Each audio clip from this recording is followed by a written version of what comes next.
Hold on to your reality, because the truth about extraterrestrial contact is finally out in the open. After decades of denial and cover-ups, classified footage and documents are emerging from the shadows, exposing undeniable evidence of alien encounters. Prepare to witness the extraordinary as we unveil the chilling truth that has been hidden from us for far too long. The Shag Harbor incident. This UFO encounter is often referred to as Canada's Roswell, so I was shocked that I hadn't heard of it before. Basically, this incident took place on October 4th, 1967, when an unknown object crashed into the water near Shag Harbor, which is a tiny town in Nova Scotia. There were at least 11 people who witnessed this object as it crashed, and many people claimed to have heard a whistling sound followed by a loud bang when the crash took place. The witnesses that claimed to have seen the UFO were all doing a bunch of different things at the time. One couple was just sitting on their porch, but the two witnesses that really get me are a flight pilot and a ship captain. On Air Canada Flight 305, First Officer Robert Ralph pointed out to Captain Pierre Charbonneau that there was something strange out the left side of the aircraft. They reported an object tracking along on a parallel course a few miles away and described it as brilliantly lit, rectangular object with a string of smaller lights trailing the object. Shortly after they first noticed it, there was a large but silent explosion near the unknown object, and then 2 minutes later there was a second explosion, but this one faded to a blue cloud. As for the ship captain, Captain Leo Howard Mercy saw 4 blips on his Deca radar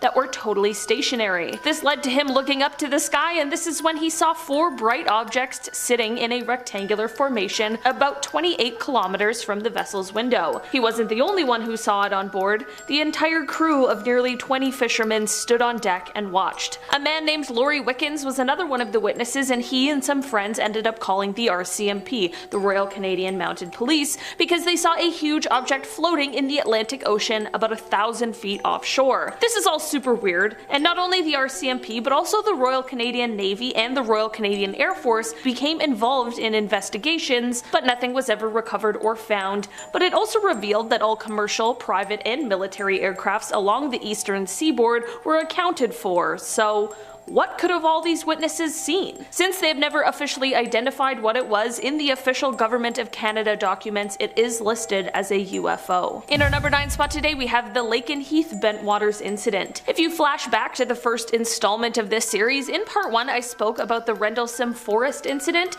and this one is kind of similar to that one, which only adds to its bizarre nature. In August of 1956, radio operators at Royal Air Force Bentwaters began to notice something strange on the radar. Basically, there was some sort of aircraft, and whatever it was traveling at speeds of over 1,000 miles per hour. Of course, since this was near an Air Force base, they immediately sent training aircrafts up to intercept and investigate, but at that point it found nothing. Shortly after this, a ton of Air Force personnel on the ground began to see a bunch of bright lights in the sky darting around quickly, and they were also being picked up on the radar again, this time traveling at even higher speeds, closer to 2,000 miles per hour. This is when they sent up 2 Venom interceptors and directed them towards the radar target that was now over Lakenheath. The pilot of the first Venom did achieve contact, but the UFO was quick to outmaneuver him and ended up behind him. The UFO actually chased this pilot for about 10 minutes, despite the pilot doing really aggressive, evasive tactics. The pilot was described as, quote, getting worried, excited, and also pretty scared during this encounter. In the end, they were forced to return to base, and the target remained on their radar screens for a short while before it disappeared. The Condon Committee looked into this case and made quite an unusual conclusion. They normally conclude that UFO sightings are due to some natural phenomena or aircraft, but in this incident they wrote, quote, in conclusion, although conventional or natural explanations certainly cannot be ruled out, the probability of such seems low in this case, and the probability that at least one genuine UFO was involved appears to be fairly high. In our number 8 spot today, we have the Valensole incident. Okay, I get it. Everywhere's gotta have their Roswell incident, and this one is said to be France's. This sighting was made by a man named Maurice Masse, who was a French farmer, and it took place in July of 1965. One day before starting work while outside smoking, Maurice witnessed an object coming out of the sky and landing in his lavender field about 200 feet away from where he was. He was of course frustrated at someone landing in his field and figured that it was likely a helicopter that made some sort of unauthorized landing, but as he got closer, things took a turn turn. He realized this was no helicopter and instead was some sort of oval-shaped structure that was standing on 4 legs. In front of the strange craft were 2 figures just under 4 feet tall. He explained that they were making sort of grumbling sounds and included a brief description of these creatures before explaining that one of them took out a pencil-like device and pointed it at him, which left him completely stuck in his tracks, just frozen in time. As he was stuck there, the creatures got back in their craft and took off, and after about 20 minutes he finally regained his ability to move. Here's the thing. To me, this sounds like a fantastical story, but there was some kind of physical evidence left behind that I, and many others, can't quite figure out an explanation to. Basically, the craft did end up leaving a mark. There was a hole and a lot of moisture left over from where the craft was. Like I mentioned, this was in the middle of a lavender field. Soon after, this area became really hard, almost like concrete, and definitely not like the soil everywhere else in the field, and all of the plants around this area started to die. Analysis of the soil revealed that there was a higher amount of calcium in the soil at the landing site than there was anywhere else in the lavender field. This definitely shows that there was some kind of unusual event. Could Maurice be telling the truth? In our number 7 spot today, we have the Project Blue Book sighting. Air Force Lieutenant Colonel Richard French was once tasked with being an investigator for Project Blue Book, which was the name used to describe a study of UFOs conducted by the United States Air Force from March of 1952 to December 17, 1969, when the project was terminated. While his job was meant to be to investigate and essentially debunk UFO sightings, later in life he took to Congress to stand up to explain his own UFO encounter that he was never able to explain away. The moment that truly stuck with him all of these years was back in 1952 when he set off to Newfoundland after there were reports of a UFO that had crashed off the coast of St. John's. As he arrived to the scene, there were at least 100 people who all stood and stared into the water, and as he was able to follow their gaze and see what they were looking at, he couldn't believe his eyes. He recalled the water being quite clear, and under it you could see 2 circular crafts, each one approximately 18 feet in diameter. He said that they were both floating just below the surface of the water, no more than 20 feet from shore, and not only this, but he could also see 2 beings with the crafts. He said, quote, "The first thing I saw was the UFOs, and it was apparent to me that they were doing something to the craft, and I couldn't really tell what because they were on the bottom side of it and not visible to me,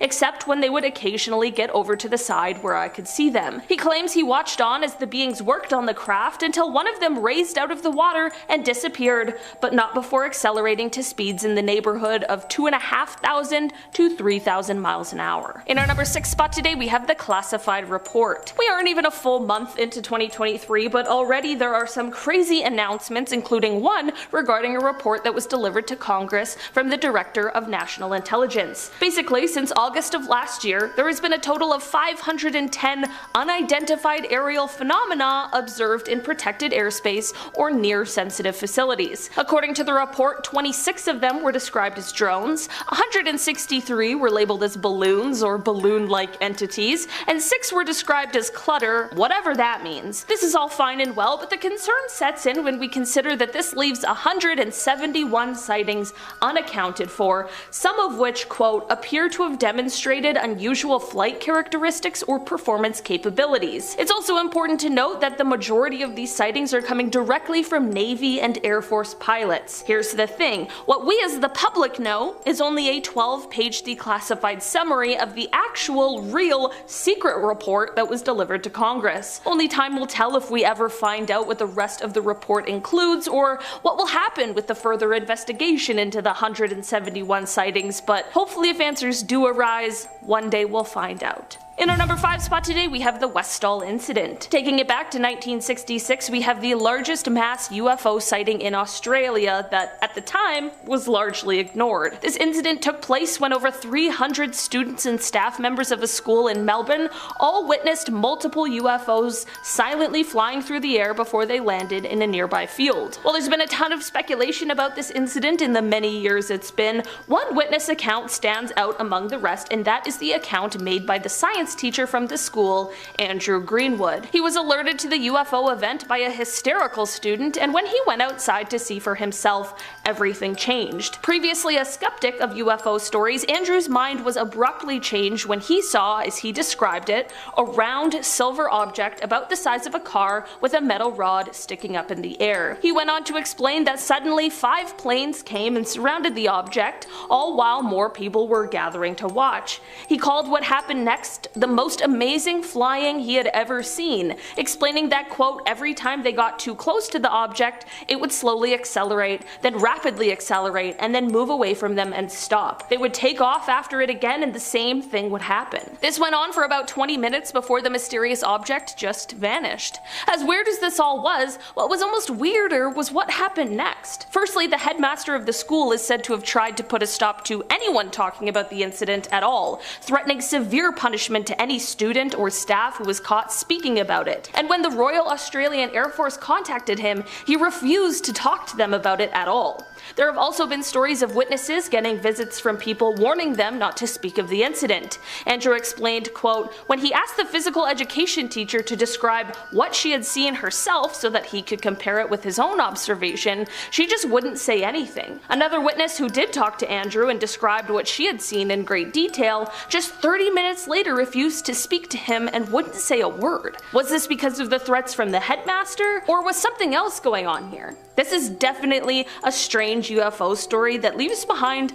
a lot of questions. In our number 4 spot today, we have Flight 1628. Back on November 17th, 1986, Japan Airlines cargo Flight 1628 was flying from Paris to an airport near Tokyo when they had a very strange UFO encounter. On the part of the flight where they were over Alaska around 1711, the crew witnessed 2 unidentified objects to the left of their craft. The 2 objects rose up quite quickly to meet the craft and continued to fly alongside it. Each object had 2 rectangular things that are said to have appeared to be some sort of glowing nozzles or thrusters, but the crew on the plane couldn't see much else. They weren't able to see if there was anyone or anything inside. The closer these objects came to the plane, the more light was let inside, so much so that at the closest points, the plane's cabin was totally lit up, and the captain even said he could feel heat from the lights on his face. After this, the 2 objects left, but this was not the end, because a third, much larger disc-shaped object showed up and started following the plane. In the end, the plane needed to make an emergency landing in Anchorage, Alaska, because this third craft was seriously large and incredibly frightening, and they just needed to figure out what was going on here. The plane landed successfully and investigations were conducted, but to this day, no one is exactly sure what the men on board saw, but the entire crew witnessed the exact same thing. In our number 3 spot today, we have the Mount Rainier incident. This incident took place when Kenneth Arnold was en route from Chehalis, Washington to Yakima, Washington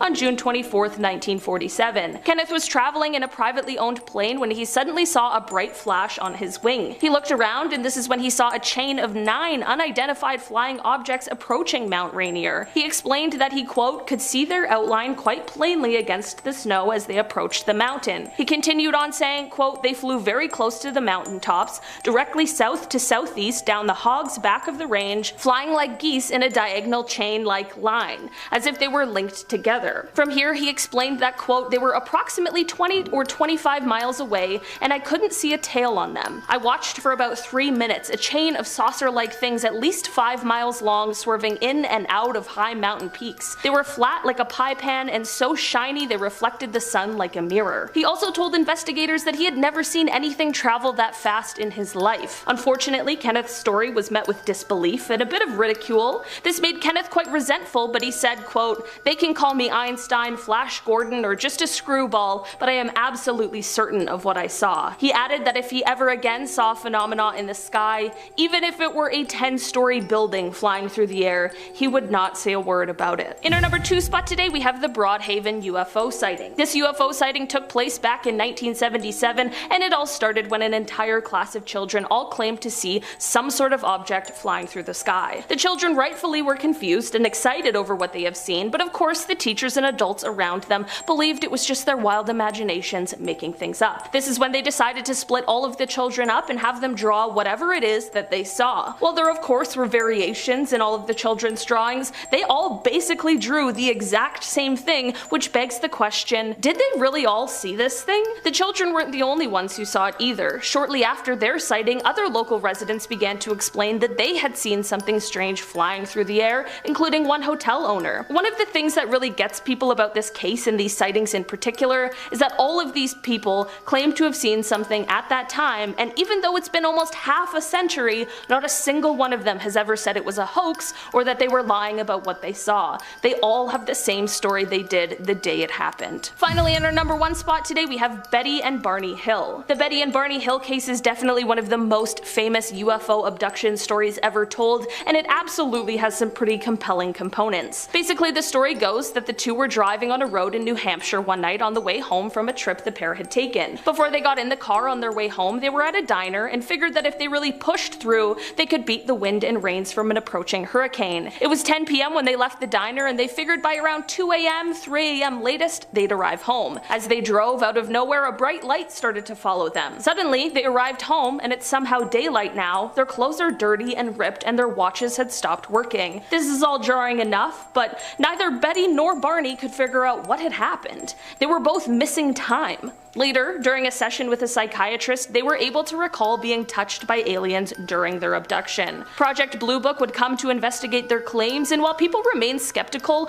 no one has ever been able to debunk their story. This officially went on to become the first ever widely publicized abduction story, and to this day people still debate what really happened to the Hills. Alright guys. Number 10, James Webb and the Big Bang. Okay, here we go. We'll kick off with some recent news. The James Webb Space Telescope has of course been blowing our minds casually for a couple years now. Since his departure up into space back in 2021, James Webb Space Telescope has been showing us these beautiful displays that we never dreamt of ever seeing. Stars so faint and so far away that until this point, well, we had no idea they were even there. For example, last week the James Webb Space Telescope found new, well rather old, galaxies that look like tiny red spots. Now, by analyzing the light emitted by these galaxies, astronomers can conclude that these galaxies were born 500 to 700 million years after the Big Bang. Now, these galaxies shouldn't be this old, this far away, considering they were born so soon after the Big Bang. Doesn't make any sense. Shouldn't be there. Shouldn't be that old. It's like seeing your grandma younger than you somehow. You're like, that's, no. Timeline-wise, that shouldn't make any sense. What in the Avengers is going on? Are these aliens before the Big Bang? We have no idea. This was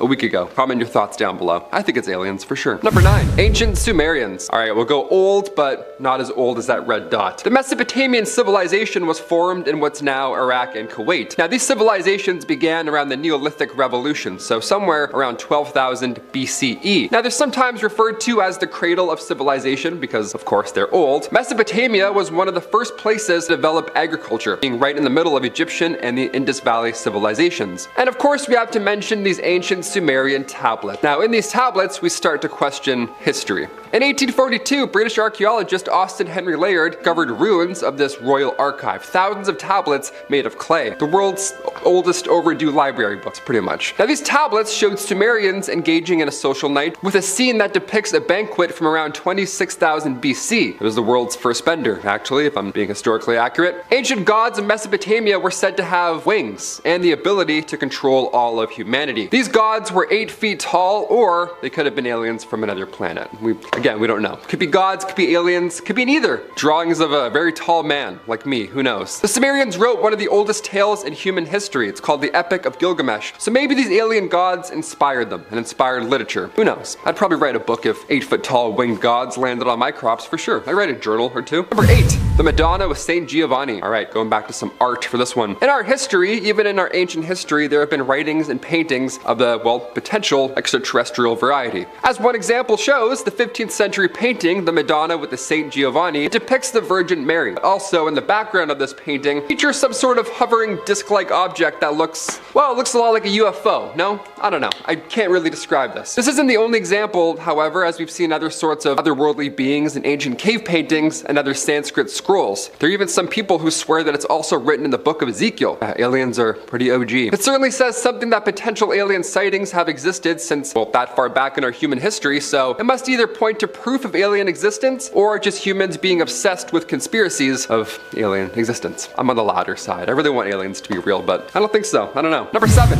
the Nazca Lines. We've all heard of alien crop circles at one point or another. I remember watching the movie Signs when I was younger, and well, then I couldn't sleep for 28 years. That's awesome. That birthday party scene? Never again. Thank you so much. Yeah, that scene. Remember that one? So scary, right? Aliens. Just 200 miles southeast of Peru, we can find hundreds of markings etched into the earth. Now, they're massive pieces of art, almost like crop circles, but, you know, without the farming stuff. More intimidating, more, you know, stone. The biggest ground graffiti spans over 1,200 feet, and you've probably seen it, hopefully not. Many believe that this was an ancient ritual for water. Given its location, well, that theory certainly checks out. Another theory written in 1968 in Eric von Daniken's book, Chariot of the Gods, suggests that ancient Nazca Lines was a site for ancient alien visitors. Like a landing pad almost. Airport, there it is, one of those. Leaving behind knowledge in the form of these massive doodles and, well, technology. Number 6, the USS Nimitz. Alright, I couldn't imagine a worse place to find alien life than in the middle of the ocean. Ugh, that's creepy. Although I will argue that an octopus is completely alien. That's messed up, they shouldn't exist. November 2004, the USS Princeton is a part of the USS Nimitz strike group, and they noted this craft, a UFO, a UAP rather, that's what they're calling them now, UAP. Now at first they saw this craft not in the sky, but under the sea, which is interesting because the Go Fast video that we've always been looking at with that thing whipping through the air seems like it's coming from the ocean. The ocean is very unexplored, so there could be a plethora of aliens just waiting down there. Who knows? I certainly hope not, but who knows? A few moments later, this white tic-tac shaped alien craft came out of the water, and a white tic-tac shaped UAP, always egg-shaped in history, that's always a fun sign. Then 2 FA-18 fighter jets were flying above it, and as earlier reports put the egg 80,000 feet above the water, so of course that's when they had to fly in. They saw it fly up, whip through the air, and then again, they saw it dip into the ocean with no exhaust, no infrared, didn't pick up anything, nothing like that at all. It just shot away at 3 times the speed of sound,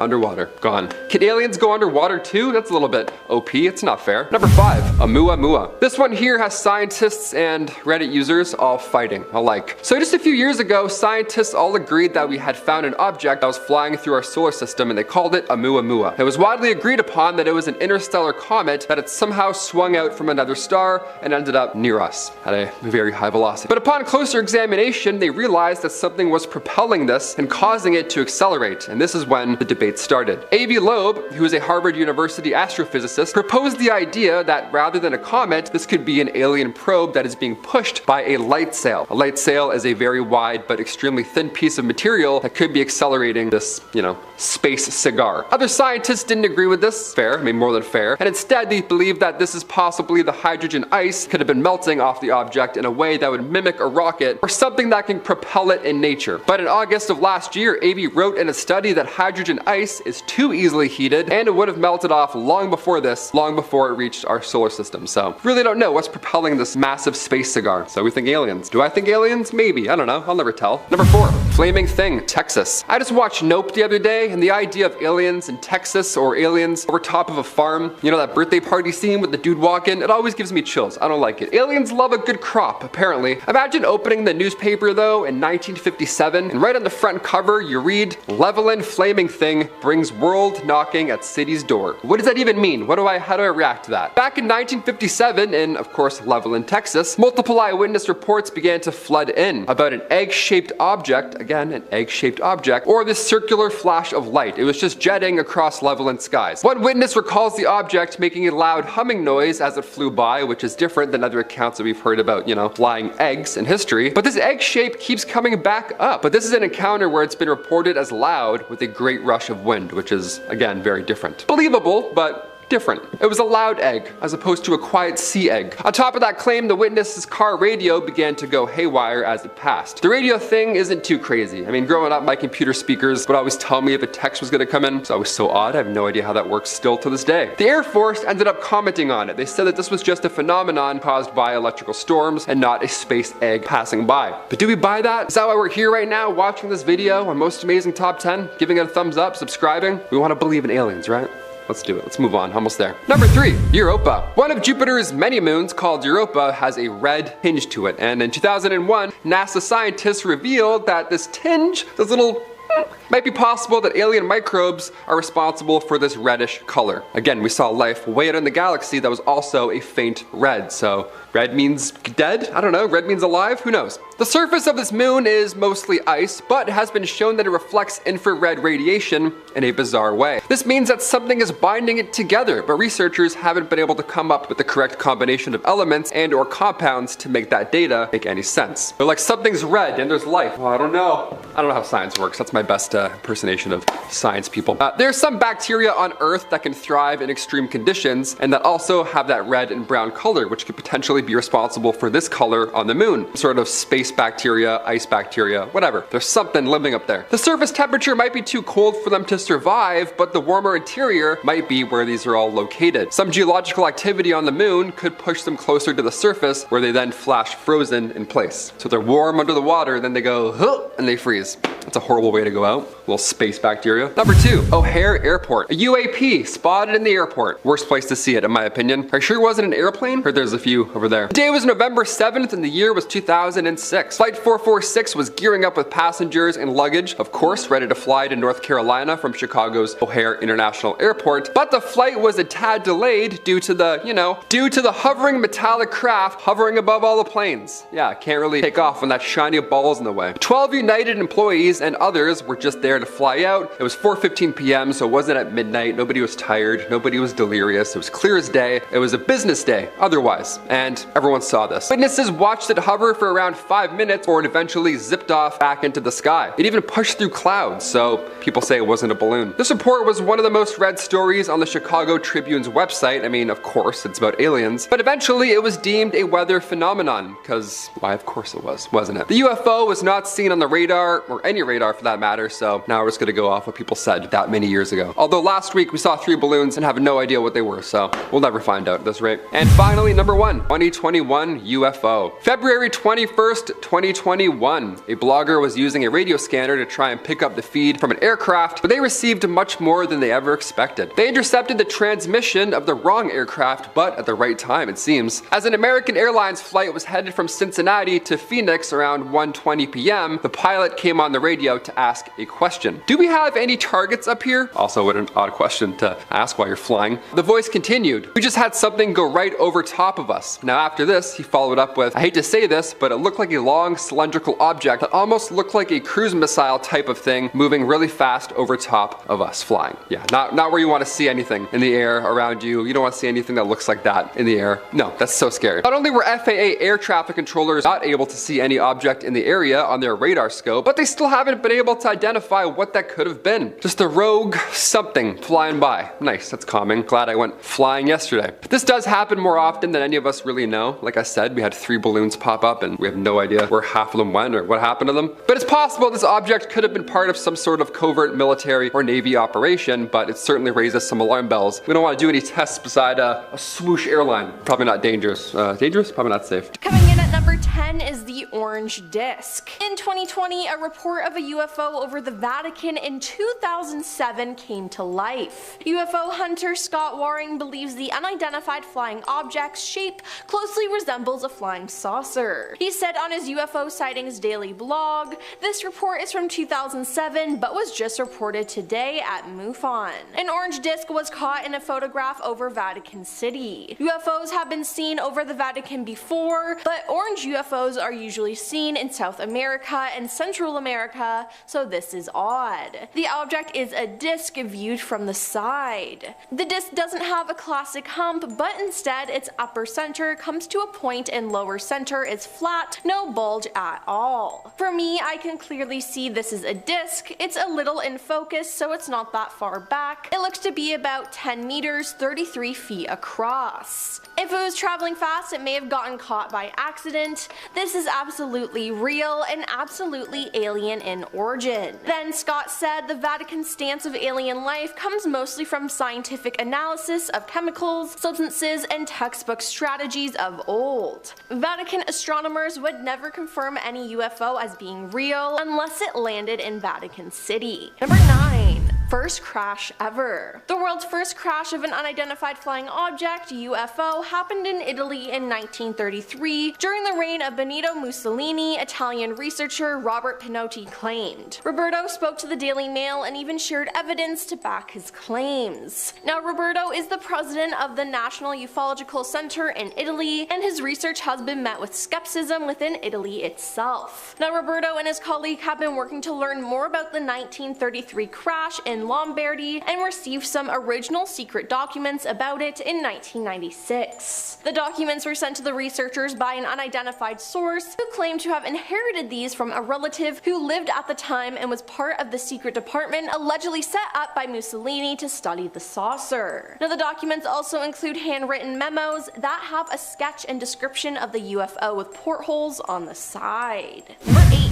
Donut UFO. In 1978, unidentified flying objects that gave off green, red, and white lights and had a donut-like hole in the middle were reported and in some cases photographed at dozens of places between Sicily and Milan in the north. It was reported by none other than the officers on duty in the operation of police headquarters. Dozens of people called, all with the same message. You see an enormous beam of green light just overhead. A lieutenant and non-commissioned officer, driven by curiosity, as they said later, ran out on the terrace and one exclaimed, "I see an enormous beam of green light." A bank clerk, Nino Raffagino, said he spotted an object just before midnight, made a dash for his 1000mm telephoto lens, and came up with a series of pictures that appeared in the press. One taken when the object was stationary, according to Nino, showed a disc of light with a hole in the middle. Officers that were alerted by citizens' calls also snapped pictures and sent them to the newspapers. Taken while the object appeared to be moving, they showed a long, wide streak of light in the dark sky.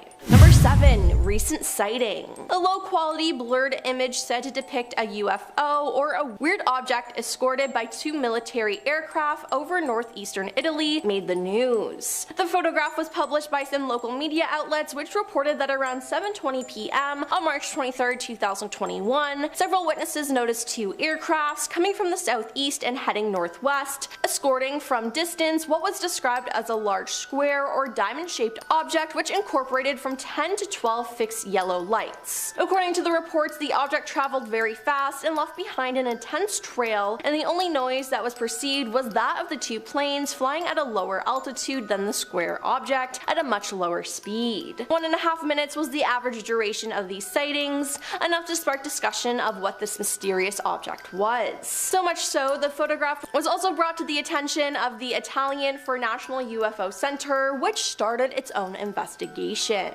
Number 6. 22nd sighting. There are episodes in Italy which whole crowds have witnessed inexplicable phenomena. On October 13, 2016, a series of people spotted a UFO in the sky over Geneva. The sighting lasts for 20 seconds, and there are those who had time to take photos or videos from different points in the city. The Air Force was contacted immediately, but no trace of the object was found in radar tracks. It seems like we'll never know what this strange object was, but I believe the people who saw it. Number 5. Pilot discovery. On June 18, 1979, the then pilot Marshal Giancarlo Sansoni was returning from a photographic survey. Giancarlo, who belonged to the 14 group of the 2 fighter-bomber reconnaissance wing of the Italian Air Force, was on board a G91R equipped with 4 Vitin cameras located in this way. 2 on the sides of the front of the cockpit, 1 in the front position, and the 4th at the ventral position. With these, he had carried out the photographic surveys that he had been in charge of, but while flying, he saw something strange. He then arranged with the ground control body staff to go and identify an object that was detected by the radar. At the moment of the sighting, it occurred to him that it could be a solar UFO, but then he realized it was something different. The day was beautiful, and he soon realized that the black spot had very different characteristics. It appeared to him in the shape of a dull black fuel tank, and on its slightly flattened upper part, he noticed a fairing with 2 mustaches. This was underlying something clear and white light, which in his opinion was a kind of milky white dome.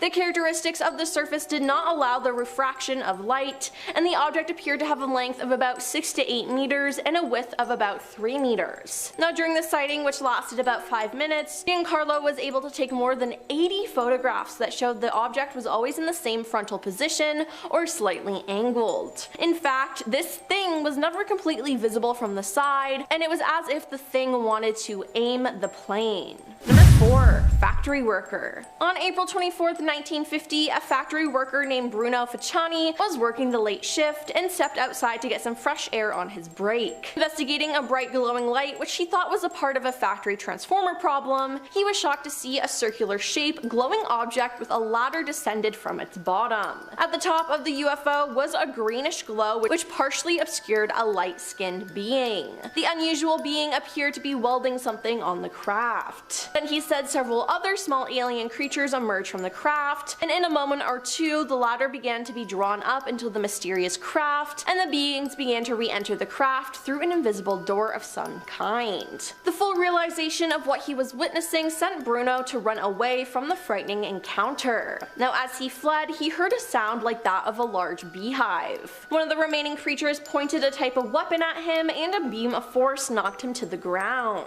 Although in pain, he was able to watch the aliens as they prepared the craft to take off. The beehive-like sound increased as the object made its way into the skies and vanished from view. Now the next day, Bruno made a full report of his encounter to the police force, and there were signs still visible of the activities of the night before. Police found burn patches on the ground and indentation marks of an extremely heavy object. They also found some odd green pieces of a metal-like substance. Number 3. Green Alien. On the night of December 6, 1978, night watchman Pierre Zanfretta was on a routine patrol when he stumbled into a series of terrifying encounters with extraterrestrial beings. His car inexplicably lost power en route to a client's unoccupied home. He then glanced through his window and saw 4 lights moving in the garden of the house he was coming to inspect. Assuming that the beams were coming from burglars, he climbed from his car with his revolver and flashlight in hand. Now just as he prepared to leap out to confront these trespassers, he felt something touch his shoulder from behind. Pierre spun around,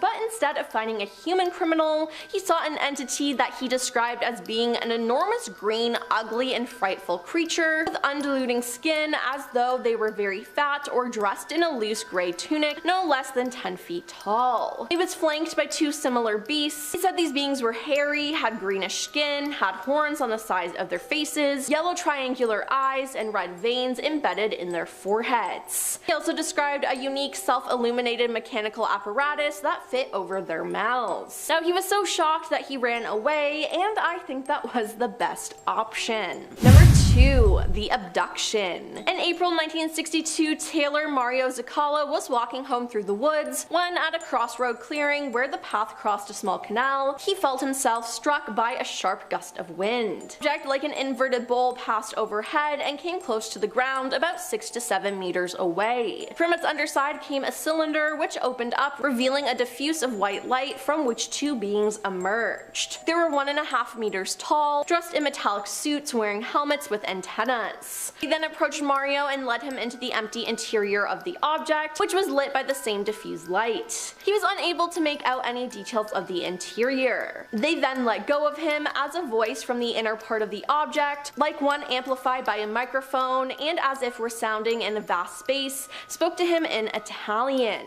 The only part Mario could remember was a message that at the 4th moon they would return at 1 in the morning to give him a message for humanity. He was then escorted out of the object and somehow found himself outside his own door. His wife heard 4 loud knocks, which he does not remember making, and found him terrified on the front porch. And coming at number 1 is the whistleblower. Pentagon whistleblower David Grush, in some more baffling claims, said the Vatican was fully aware of non-human intelligence's existence and that it assisted the United States in retrieving a UFO. Making some shocking revelations, David stated that a top-secret UFO retrieval program was run by the United States for decades, and added that the Vatican was involved in the first ever crash of a UFO as per media reports. David stated that the UFO's first recovery took place in Magenta, Italy in 1933. He added that the UFO was in possession of Italian dictator Mussolini's government until 1944 to 1945, when America was tipped off by it by Pope Pius XII. He added that the UFO was partially intact and was kept at a secure airbase until it was retrieved by the US after the fascist Italy's regime collapse. 1933 was the first recovery in Europe in Magenta, Italy. They recovered a partially intact vehicle, and the Italian government moved it to a secure airbase in Italy until around 1944 to 1945. The Pope back-channeled that and told the Americans what the Italians had, and we ended up scooping it, David said. While clarifying whether the Catholic Church knew about the non-human existence on Earth, David said, certainly. He said that his claims must be believed because I have the credentials and I was an intelligence officer. He stated that UFO sightings were widely known during Mussolini's dictatorship in Italy. What are these figurines supposed to be? Would you ever think that they were meant to depict humans? Certainly don't look human to me, but it's not just because they're very old sculptures. I mean, they look intentionally not human. They look reptilian. The noses, or lack thereof, the eyes, if these were meant to resemble people, they did a bad job. Either that or these were really horrifying looking folks. But if they're not meant to be humans, then what exactly are they? The statues are often referred to as the Ubaid lizard men. The 7,000-year-old artifacts were uncovered in Iraq in the 20th century. There are theories as to what these things could be, but no definitive evidence. Unfortunately, we don't have any written records of the time, so determining the ideas behind people's artistic expression in prehistoric Mesopotamia, it's not really the easiest, but I'm pretty fascinated by the idea that there may have been some reptilian aliens visiting Earth around this time that people were depicting here. Definitive proof of life beyond our planet found inside of a meteorite that landed in Sri Lanka back in December of 2013. Yeah. When pieces of the space rock were gathered and examined back in 2013, a shocking discovery was made. The debris of the meteor contained fossils, algae fossils, of clear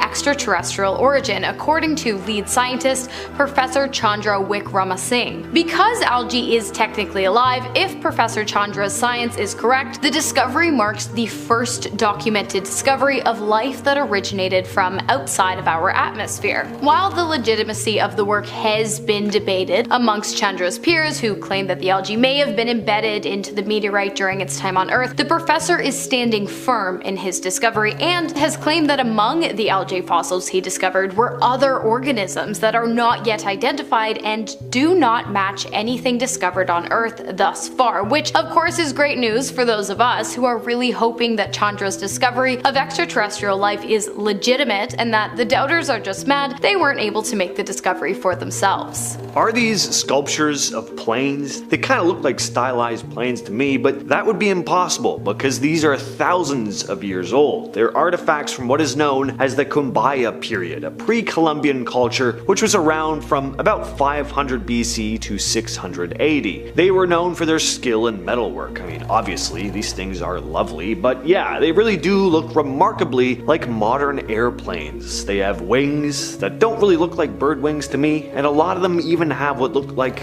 tail fins. So how and why were these created? Did these people somehow have knowledge of what the future of air travel was going to look like? Were they encountering beings with highly advanced technology? The official explanation is that these are depictions of animals, insects, birds, that sort of thing, and yeah, there's a very good chance that's all these are, but I can't deny how eerily accurate they look to modern flying machines. And here's another really interesting thing. In 1994, a group of German engineers actually built scale models of the Kumbaya artifacts to see if they could fly, and guess what? They did, with an added propulsion system of course, but the designs worked.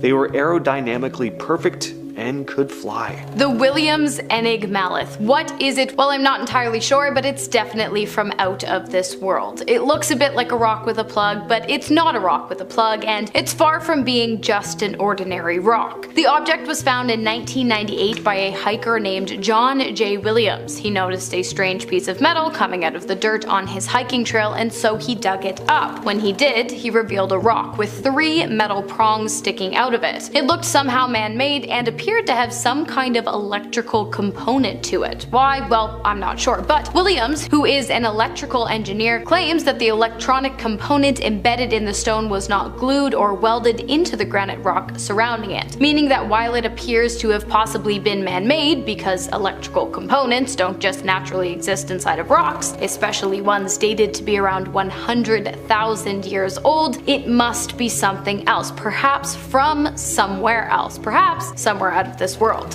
While Williams is open to having others research the strange rock, he does have a few conditions. He must be present for whatever discovery is made, and the rock must remain unharmed. Even with these parameters, you would think that by using modern day tools and technology, we would have been able to get an answer as to what exactly the rock is by now, and where the electrical component is coming from and how it was embedded. But no such discovery has been made, leaving the leading theory to be that its origins are likely not of this earth, and that it likely holds the answers to questions we haven't even thought to ask yet. No one is exactly sure what this thing is. It's been dubbed the Wedge of Aiud and was found in Romania in 1973. Workers came across it while digging during a construction project. It was found buried along with two large mastodon bones. The wedge is around 5 pounds and it's made of aluminum. Now this turns out to be pretty strange because aluminum wasn't widely used until the 19th century, but this thing is estimated to be much older, at least 250,000 years old. It's a very odd looking object, looks like a modern art piece or something, but what exactly is it? Well, again, nobody really knows for sure, but one of the funnest theories,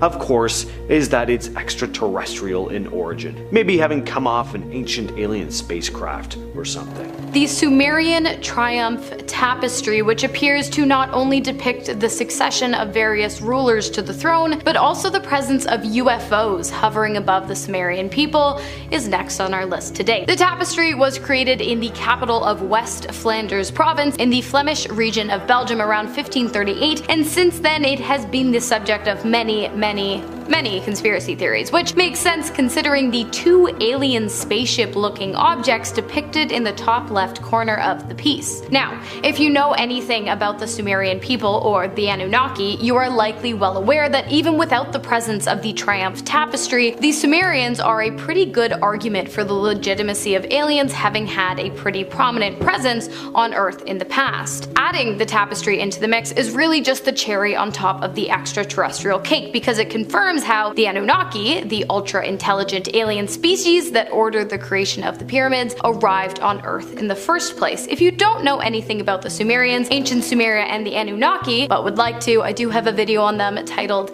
Ancient Sumerian Mysteries that may never be explained that you can watch after this. Next, we have the Casso artifact, known as one of the world's out-of-place artifacts. It was discovered in 1961 near Olancha, California. While out looking for geodes, these rock collectors found a strange rock that seemed out of place, and when they cut it open, they were surprised to find it actually had a metal core inside. The outer layer of the rock was encrusted with a hard substance, while the inner metal core was a cylindrical object that looked almost like a spark plug. This was not what anyone had been expecting to find, because the rock seemed to be millions of years old, far older than the age of modern machinery. So it sparked, see what I did there? It sparked a lot of curiosity. Some researchers think this is just a naturally occurring geode that somehow formed around a modern spark plug, but what if it's not the case? What if it's a piece of ancient technology left by an advanced civilization? Or even more interesting, an object that some extraterrestrial beings left behind a long time ago. I'm sure by now we've all heard the theories that the pyramids were built by aliens, which is a fair assumption considering the fact that historians have been consistently unable to come up with an explanation as to how the construction of the pyramids would have been possible in ancient times. But what about other massive artifacts like Stonehenge, or perhaps the massive stone head that was found in the middle of the Guatemalan jungle in the 1930s? The statue dates back to before the Spanish Revolution, so prior to the Mayan and Aztec empires, falling to the Spanish armies, which is strange considering 1, there is little to no way the Mayans living in the area could have sculpted the stone head and placed it in the area, and 2, if somehow they did, why doesn't it look like them? The statue's features do not mimic those of the ancient Mayans or Aztecs. Because of this, it is believed that the features once displayed on the head, which have since worn down due to revolutionary troops using the historic artifact as target practice, were actually the features of an ancient alien civilization that was far more intelligent than humanity, and that likely had a hand in the construction of the Mayan and perhaps even the Aztec empires as well. This next one is actually 100% known to be from space. Back in June of last year, Harvard professor and theoretical astrophysicist Avi Loeb led an excavation to Papua New Guinea to uncover the remnants of a meteor that had crashed into the Pacific Ocean, and what they found were small spherical space rocks from deep in space, and there's still a question as to whether the object they came from was naturally occurring or not. What they do know is that the small spheres are made up of elements we don't have here on Earth. Loeb wrote, quote, "This is a historic discovery because it represents the first time that humans put their hands on materials from a large object that arrived to Earth from outside the solar system." Finally, we have an incredibly mysterious extraterrestrial object discovered by the Betts family in 1974. That year, a mysterious fire had broken out on the family's property that destroyed 88 acres of woodland. When the Bettses went out to explore the area and search for the cause of the mysterious fire, they stumbled across a metal sphere with a diameter of just 8 inches and a weight of almost 20 pounds. At first, the family thought that the object might have belonged to the Soviet Union or perhaps NASA. They thought about leaving it where they found it, but curiosity got the better of them, and so they decided to take it home. About 2 weeks later, the family's son was playing guitar while sitting next to the strange spherical object when all of a sudden it began to emit a strange resonating sound that caused the family dog to act up. A while later, the family discovered that when they pushed the sphere across the floor away from themselves, it would change direction and return to the person who had pushed it. Not only that, but the object avoided being damaged at all costs, rolling up slanted tables to keep itself from crashing on the floor, and eventually it began emitting pulsing sounds seemingly out of nowhere. The strange behavior was witnessed by scientists as well as representatives from the military, so you don't just have to take the Betts family's word for it. At first, the Betts family refused to let the ball out of their possession, but after doors started slamming shut and music began randomly playing in their home, they handed it over to the authorities, who were shocked to discover that the metal ball was just that, a metal ball, or so it appeared. While there is no solid explanation as to why the sphere displayed such strange properties and caused so many strange things to happen, I think we can all agree that the most likely reason is because it came from outer space with a purpose that has yet to reveal itself to mankind. Starting us off with number 10 is the underwater base. Now, Argentine researcher Marcelo Igazusta found what he believes to be an underwater alien base. The object is 8.5 miles long and it seems to be a pyramid of some kind. It's located right off the coast of Mexico near the ancient Aztec and Mayan pyramids, which could be coincidental or totally random. Since this pyramid has an 8.5 mile base, that catapults it into being the biggest pyramid in the world. Forget Egypt, humans could have never built something like that, especially underwater, so Marcelo believes only aliens could have accomplished it. I mean, cut us some more slack, we're better than that. He believes either the base was there from before or an alien craft landed in the water and was built to do so and they just never left. And coming in at number 9 is the Arctic landing. So okay, bit of fake advertisement, this one isn't located in the Arctic, it's actually located in Antarctica. Not the same thing, you guys. Either way, Russian UFO enthusiast Valentin Degratev claims he found an alien crash site in Antarctica. There seems to be a saucer-shaped dent in the snow, like the flying saucer landed on its side and just went straight through the snow. I hope you got what I meant when I did that. I mean, I need to speculate and offer other explanations, like okay, is the ice breaking apart underneath there and that's what's causing the slit? But I feel like that's far-fetched, but then again, so is a flying saucer. But it is peculiar and it's surrounded by ridges and flat snow, so it's just a big unexplainable anomaly. I don't know, guys. Is it just a random slit? Is it an alien saucer? I don't really know. At At number 8 we have the Martian twins. Now during the Kofun era in Japan, which was during 300 to 538 AD, they used to build Kofun tombs, and these tombs were for people of the ruling class, and they were shaped like keyholes most commonly and surrounded by water. That's all well and good, but alien hunters spotted a mound on Mars that looked identical to one specific Kofun era tomb. Now they fully believe that the suspicious similarities between both features is evidence that Martians settled on Earth centuries ago after a catastrophic unknown event forced them to leave the red planet. They ended up building a similar structure on Earth and then going back to Mars when it was finally appropriate. But again, I feel like this whole theory is speculation. How do we know what this catastrophic unknown event was, and if it even happened? If aliens have the technology to travel to another planet and set up camp there, surely they could have evaded whichever terrible thing happened on Mars. Is that too much to ask? I don't think it is. I don't think my expectations are that high, you guys. Plausible. Filling our number 7 slot is the alien base. Now back in April of this year, a few UFO hunters were searching Google Earth for some sus looking and boy did they find it. There's this really weird 500-meter long object off the coast of Antarctica that from the top looks like an iceberg but literally isn't. The left of it is oddly straight and the top has vertical ridges on it, making it not look like an iceberg at all. According to UFO Sightings hotspot, it doesn't fit the description of an iceberg, and I quote, "I'm not an iceberg expert, but this object is really peculiar and looks like a vessel disguised as an iceberg." I have to fully agree with you, honestly. I feel like the aliens were probably like, hey, just cover the top in an ice sheet. These dumb humans won't notice the difference. But we did. We are on to you. Dumb humans. May have taken us a few years, but we got there. Now at number 6 is bad parking. I just found this one hilarious because alien life is meant to be so advanced and ahead of us, and I look at this image and I'm like, were you drunk driving? Like, this is shockingly bad. Now the image was located by YouTube channel Secure Team 10, who found it crash landed in a restricted part of Arizona with a white blacked out car parked next to it. CIA perhaps? Probably. Now the flying saucer looks really old fashioned, if anything, like it's not slick or thin, and I'm pretty sure it landed upside down, which is what's really funny to me. Like, how do you mess up a landing that badly? Maybe the aliens decided to take one of the old ones for a ride and then didn't realize how outdated it was, and then boom, disaster, flipped it over.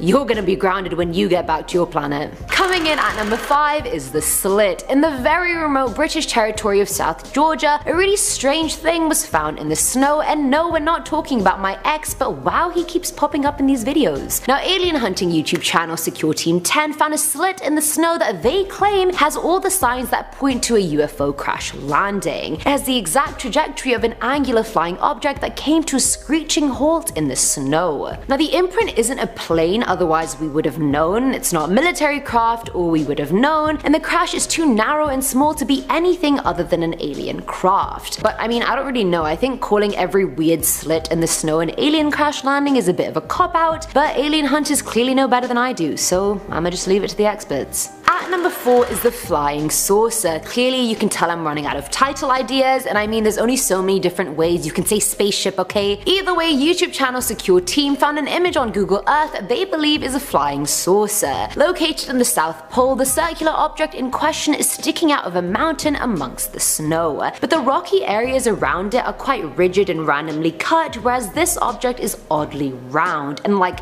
perfectly round at that. And I can't zoom in enough to tell if it's just a round cut of water that's randomly there or if it's actually alien aircraft. But since I've never seen alien aircraft, I don't even know. Even if I could zoom in, would I know? Who knows? Now there's like a thinner outline inside the actual outline of the round bit, which seems unnatural to me. Like there's no way that bit's natural. Has to be man-made or alien made. But I feel like zooming in more is necessary to get an actual conclusion, and alas, I can't do that. And I'm definitely not gonna go to Antarctica just to find out.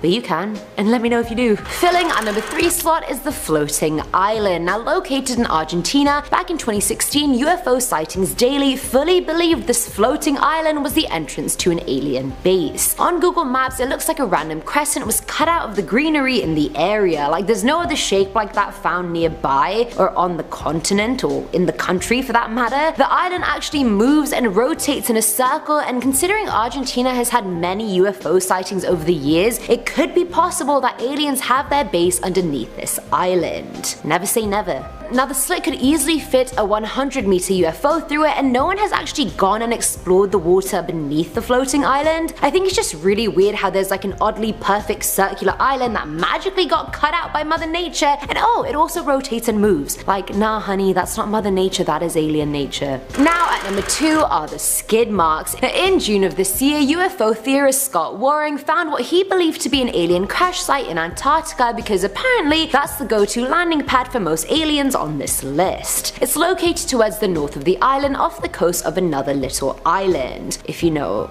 what that means, because I don't, since I'm not an Antarctica expert. Now on the image, he claims part of the UFO's wing is folded up and its concave area is severely dented. There are evident burn skid marks trailing behind the craft, and the craft itself looks to be made of some metallic material. The craft is apparently 96 meters long, while the trail it left behind it is nearly 450 meters long, so clearly it was a really rough landing. And finally, at number 1 is the debated. So even though this one has been debunked, I put it as number 1 because it was so widely believed to be an alien crash landing site for so long before, you know, it obviously wasn't. Now the satellite image shows a mountainous island off the coast of Antarctica. Now in the smooth snow, there's a block of something that's crashed into the snow, leaving a long deep trail behind it. I mean, and I get the allegation, it's narrow, and how often do things really crash into Antarctica unless it's a UFO? From this list, clearly, so I get why the thought was there. And the trail is quite long, but if you follow the trail back, you'll see the trail goes back to a mountain peak and a bunch of disturbed snow. And how many times did I just say trail in the last 30 seconds? Now people believe an avalanche occurred and debris was what the object was, or perhaps it was a trapped submarine, I don't really know. Either way, debunked, finally. In our number 10 spot, we have a frozen alien corpse. Scientists have discovered this frozen alien corpse in Russia. It was found by 2 people in Siberia after claims of a UFO came to Earth. Allegedly, it was missed by the Russian military after they cleaned up the area after the crash. The corpse was pretty damaged, but the being was 2 feet high and part of his right leg was missing. Also, apparently this particular area in Russia is a hotspot for UFO sightings, and there are a number of reports of sightings every single year. In fact, there was a sighting that reported seeing a UFO crash in the area, and so the finding of this alien corpse aligns with that sighting. Whoa, I want to go to Siberia now. If there is anyone watching from Russia, you know, from Siberia, please tell us of any other sightings that you may have come across in the comment section below. In our number 9 spot, we have traces of potential alien DNA. Scientists have recently discovered traces of DNA outside some of the Antarctic caves, which could suggest alien life. From algae DNA to small animals, there was so much evidence to support the idea that perhaps there once was a lot more living species in Antarctica. They did not come across any animals in the caves at the time, but they still found this to be a great discovery and have reason to believe that they will discover more evidence as they continue their search, or perhaps alien life might be underneath the ice sheets as there are warm temperatures coming from underneath the sheets, and that would suggest that it might be a place they could easily live in. In our number 8 spot, we have UFO discovered. That's right, in October of 2020, satellite photos of Antarctica were taken that had many people stop in their tracks. Surrounded by ice and snow, and with some ice still on it, we see an object that looks like half of a flying saucer that is also a bit raised, casting a shadow around it. As the ice sheets continue to melt around the world, it is believed that is why it has now been revealed, and it is also believed that this is potentially an aircraft from thousands if not millions of years ago. According to experts, Antarctica would be a great place for aliens to go to because of how sterile it is, so it would make sense to land there. Of course, this is all speculation and there's nothing further on this discovery at this time. In our number 7 spot, we have the Alaskan alien. On January 3rd, 1989, NASA's Alaska York Station made a great discovery. They found an alien frozen in ice. Yep, an alien, just like you see in the movies with the great big eyes and bald head. Makes you wonder if perhaps the movies are showcasing these creatures the same because we've already discovered aliens and someone somewhere is telling illustrators to paint them a specific way.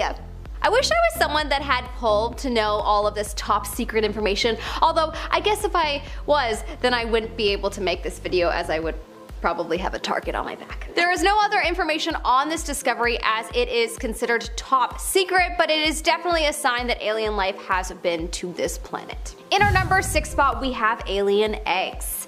In 2015, it was reported that 2 friends were walking along a frozen lake in Utah when they discovered the most peculiar thing. There was a strange formation in the middle of the lake that honestly gives me shivers to look at. If you are someone that feels uncomfortable looking at a bunch of dots together or eyeballs looking at you, definitely look away. This has the same sort of displeasing effect. Small holes were seen poking out from the ice with a strange formation lying underneath them.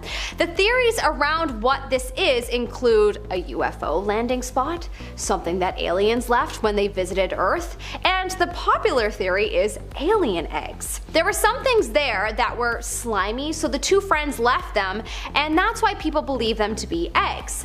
What do you think this is? Let me know in the comment section below. In our number 5 spot, we have unknown frozen creatures. More frozen creatures in Siberia, you say? Yep, clearly this is an alien breeding ground of some sort. Strange creatures were recently found throughout Siberia. Many of these unknown creatures were found deceased and frozen in huge blocks of ice.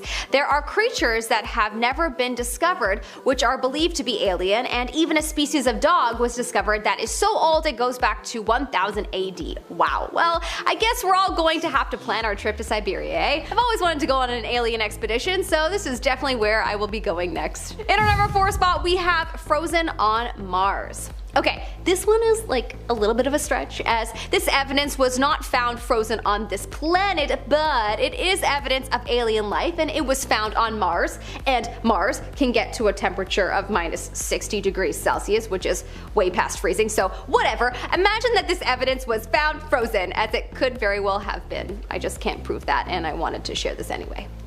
In 1976, the Viking Mars landers detected chemical signatures that indicated potential past life on the planet, or perhaps present life. An experiment mixing soil with radioactive carbon-labeled nutrients tested positive, and even though other tests done at the time did not test positive, the original scientists and others that have reanalyzed the data still stand by the original finding. There is definitely a possibility of alien life on Mars. In our number 3 spot, we have aliens in the water. In an interview in 2017, ex-NASA scientist Alan Stern spoke about the theory of alien life underwater frozen. He mentions that aliens are bound to exist and that scientists should focus more on water worlds. When he was asked about why aliens haven't been found to date, he was quoted as saying that there are many possible explanations. The great majority of worlds with biology and civilizations are water-ocean worlds. ETs at the bottom of ocean worlds would be protected from the likes of deadly radiation from space, if their planet does not have a protective atmosphere like it does here on Earth, and exploding stars. He went on to speak about how ocean worlds are usually freezing cold, and that these aliens would be living beneath a thick sheet of ice, and that is what would make it impossible to contact them. Fascinating. I could totally see this to be true, as there's so much of the ocean that we haven't even begun to explore yet. In our number 2 spot, we have alien fossils from Antarctica. Whoa, this is a wild one. In 1996, NASA scientists announced that they came upon a meteorite that appeared to be from Mars. A fossilized microbe in a potato-shaped lump of Martian rock was how it was described. It is believed that the meteorite was possibly from Mars and blasted off in a collision and wandered the solar system for, approximately 15 million years before coming to Earth and freezing for a little while in Antarctica. After further analysis of the rock, it apparently contained organic molecules and tiny specks of mineral magnetite, as well as nanobacteria. There is much debate about whether this fully indicates alien life, but a lot of scientists believe that it does. In our number 1 spot, we have a frozen ancient civilization. In 2017, there was a whistleblower by the name of Corey Goad, who claimed that it was discovered that an ancient alien civilization is frozen and buried under 2 miles of ice in Antarctica. Apparently, this discovery was made in 1939 by a German expedition, but it was only until 2002 that archaeologists and scientists were allowed on the site. Apparently, Goad originally only knew knew about this secret expedition because of a USAF officer working in the program, but eventually Gould himself journeyed to Antarctica with the US Air Force to witness this secret project, where they have discovered the ruins of a 55,000-year-old alien civilization.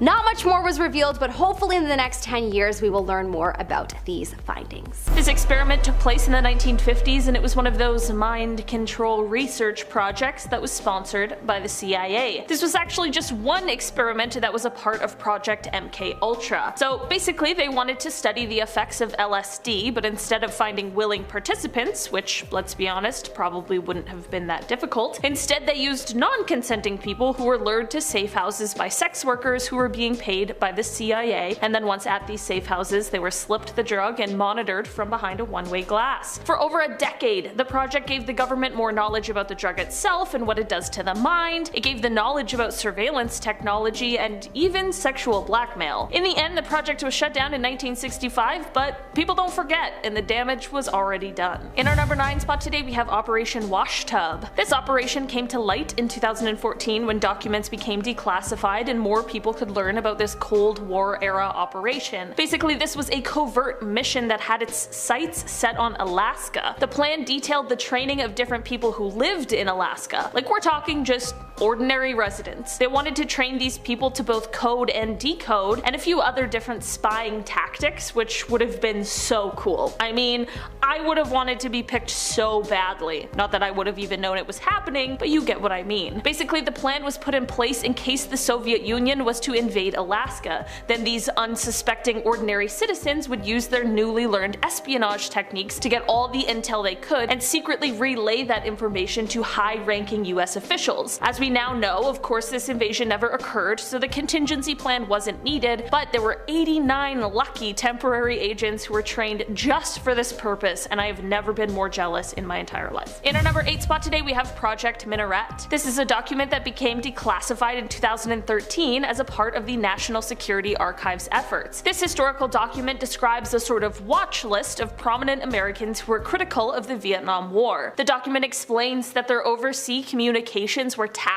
and listened into by the government from 1967 to 1973, and a quote from the document reads, quote, "President Johnson wanted to know if the domestic anti-war movement was receiving help from abroad." The project expanded so much that it went on to include more than 1,600 people, including civil rights leaders like Martin Luther King Jr., Whitney Young, and Muhammad Ali. There were also people like Democratic US Senator Frank Church of Idaho, Republican Senator Howard Baker of Tennessee, a New York Times columnist, and a Washington Post columnist. The surveillance began under President Johnson, but it continued on through to the Nixon administration. In the end, the only reason it was stopped was because Attorney General Elliot Richardson was concerned about its very doubtful and murky legality and decided that during the Watergate scandal that it probably would just be best to shut it down. I mean, they definitely had enough on their plate already at the time. In our number 7 spot today, we have Project Iceworm. This secret mission took place in the 1960s, and it was basically intended to build a series of mobile nuclear missile launch sites under the Greenland ice sheet, because this would then house medium-range missiles close enough that they would be able to strike targets within the Soviet Union. This project was called Project Iceworm, but there was another project called Camp Century. Basically, Camp Century was to test out Project Iceworm and see how likely it would be and how feasible it would be. So engineers went to work and created a network of underground tunnels and buildings that included places to stay, kitchen, a hall for hanging out, there were supply rooms, and even a communication center and a nuclear power plant. This was all kept as a super secret for a long time and was even kept from the Danish government for 7 years. In 1966, however, the project was cancelled because of the shifting ice. This created unstable conditions for the underground tunnels that are most likely crushed now, but still remain beneath the Arctic. In our number 6 spot today, we have the Pentagon crash. We have all heard about the devastating September 11th, 2001 attacks, but some of you might not know that on the day, there were actually 4 separate coordinated attacks,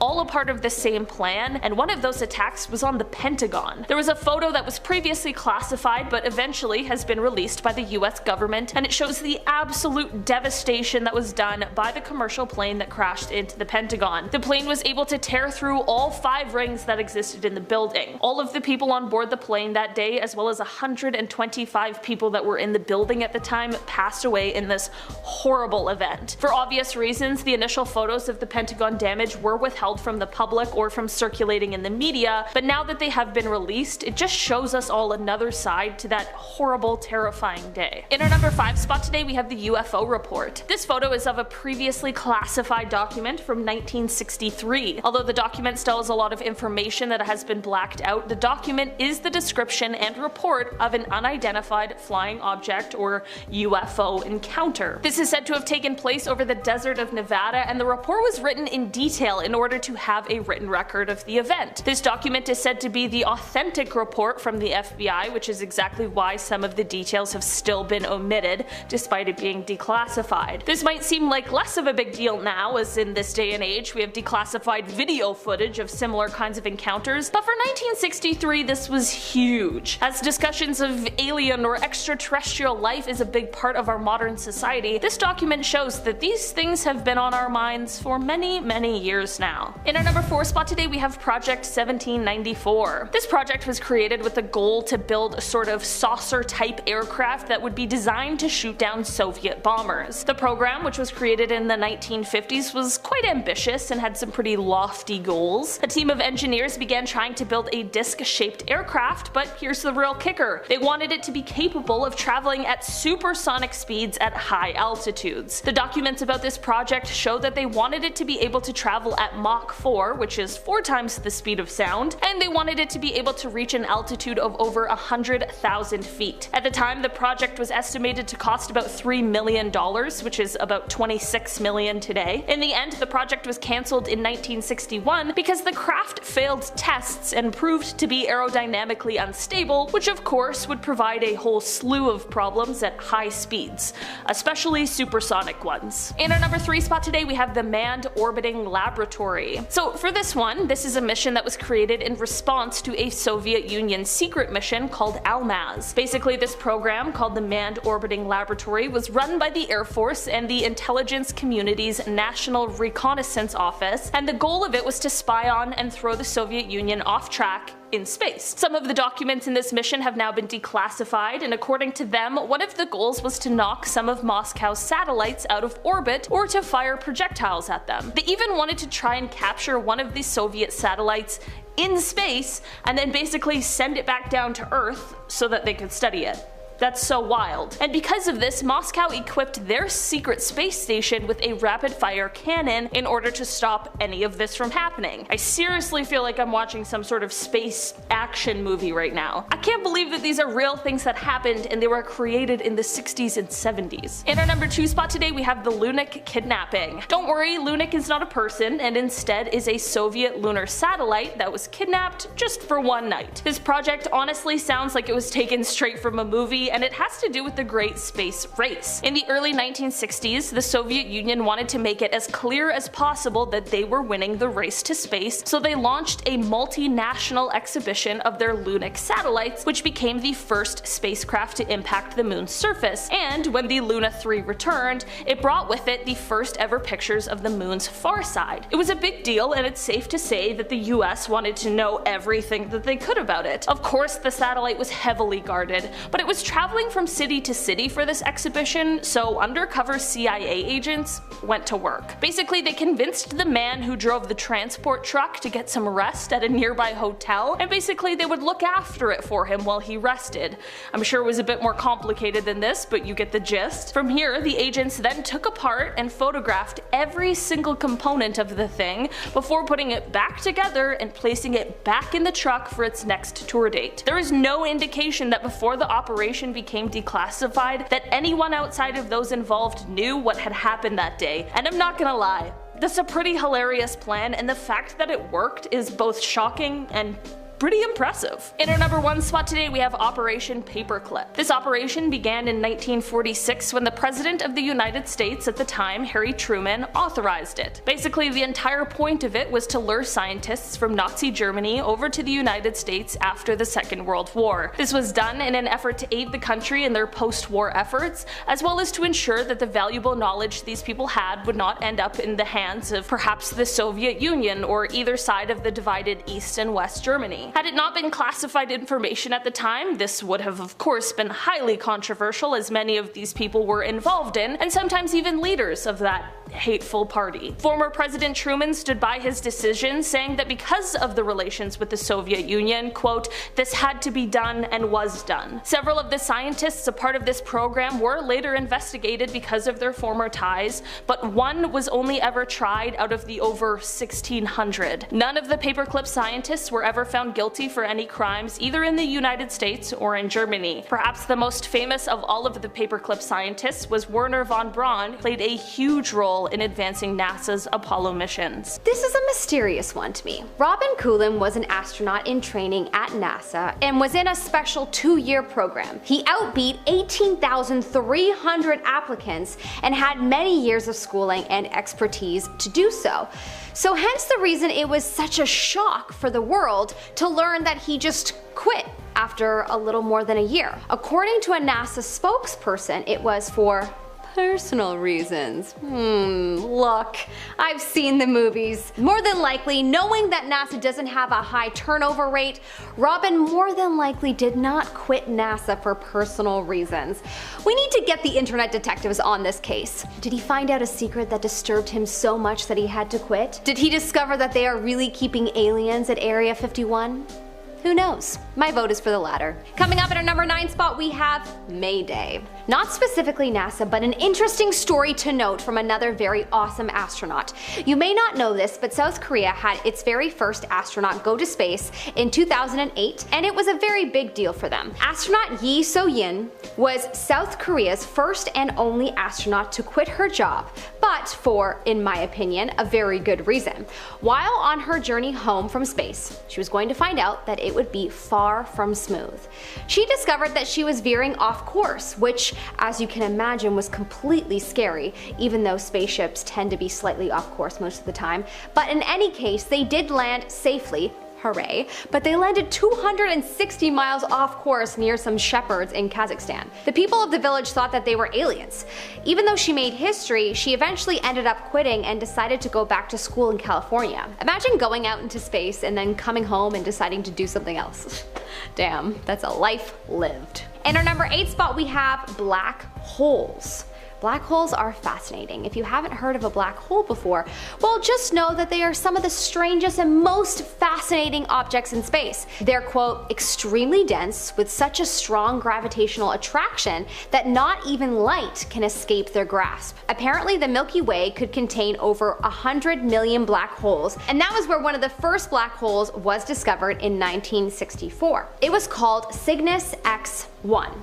NASA and Space.com have reported that, quote, astronomers saw the first signs of the black hole when a sounding rocket detected celestial sources of X-rays. In 1971, astronomers determined that the X-rays were coming from a bright blue star orbiting a strange dark object. It was suggested that the detected X-rays were a result of stellar material being stripped away from the bright star and gobbled up by the dark object, an all-consuming black hole.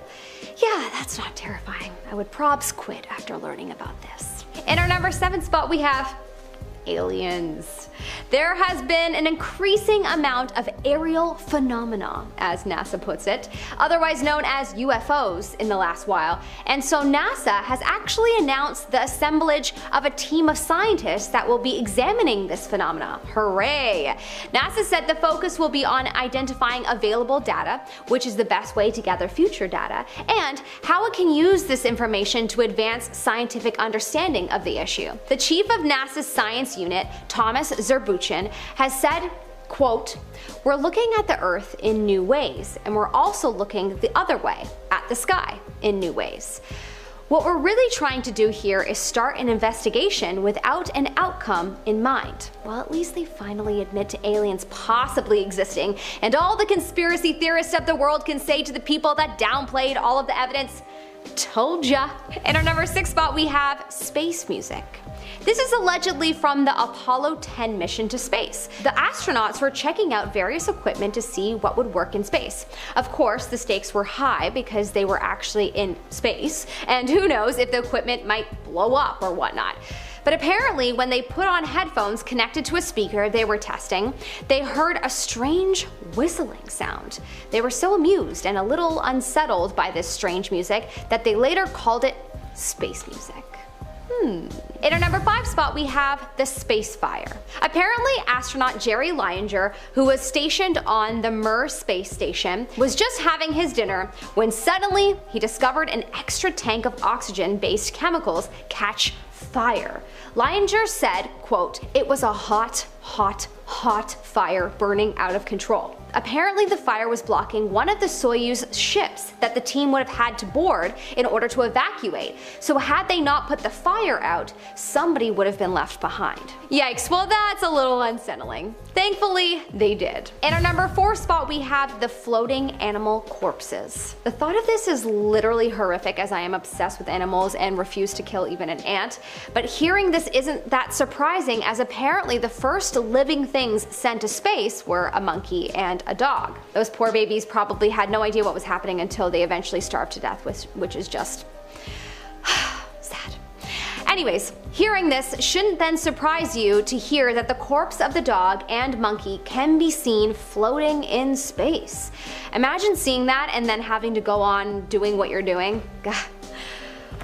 My heart hurts. Yeah, if it wasn't already obvious that I'll never be an astronaut, well I definitely won't be one now, knowing that I may have to stumble across this. In our number 3 spot we have shiny objects. This story is slightly unsettling, but also kind of makes you excited for future astronaut discoveries. Apparently one of NASA's astronauts by the name of Alan Bean has claimed that he saw a really shiny object on the moon. When he was asked to describe it, he said that it looked like shoe leather. You usually would assume that anything from outer space is gray or black, so to hear that there's something shiny just hanging out on the moon is so interesting.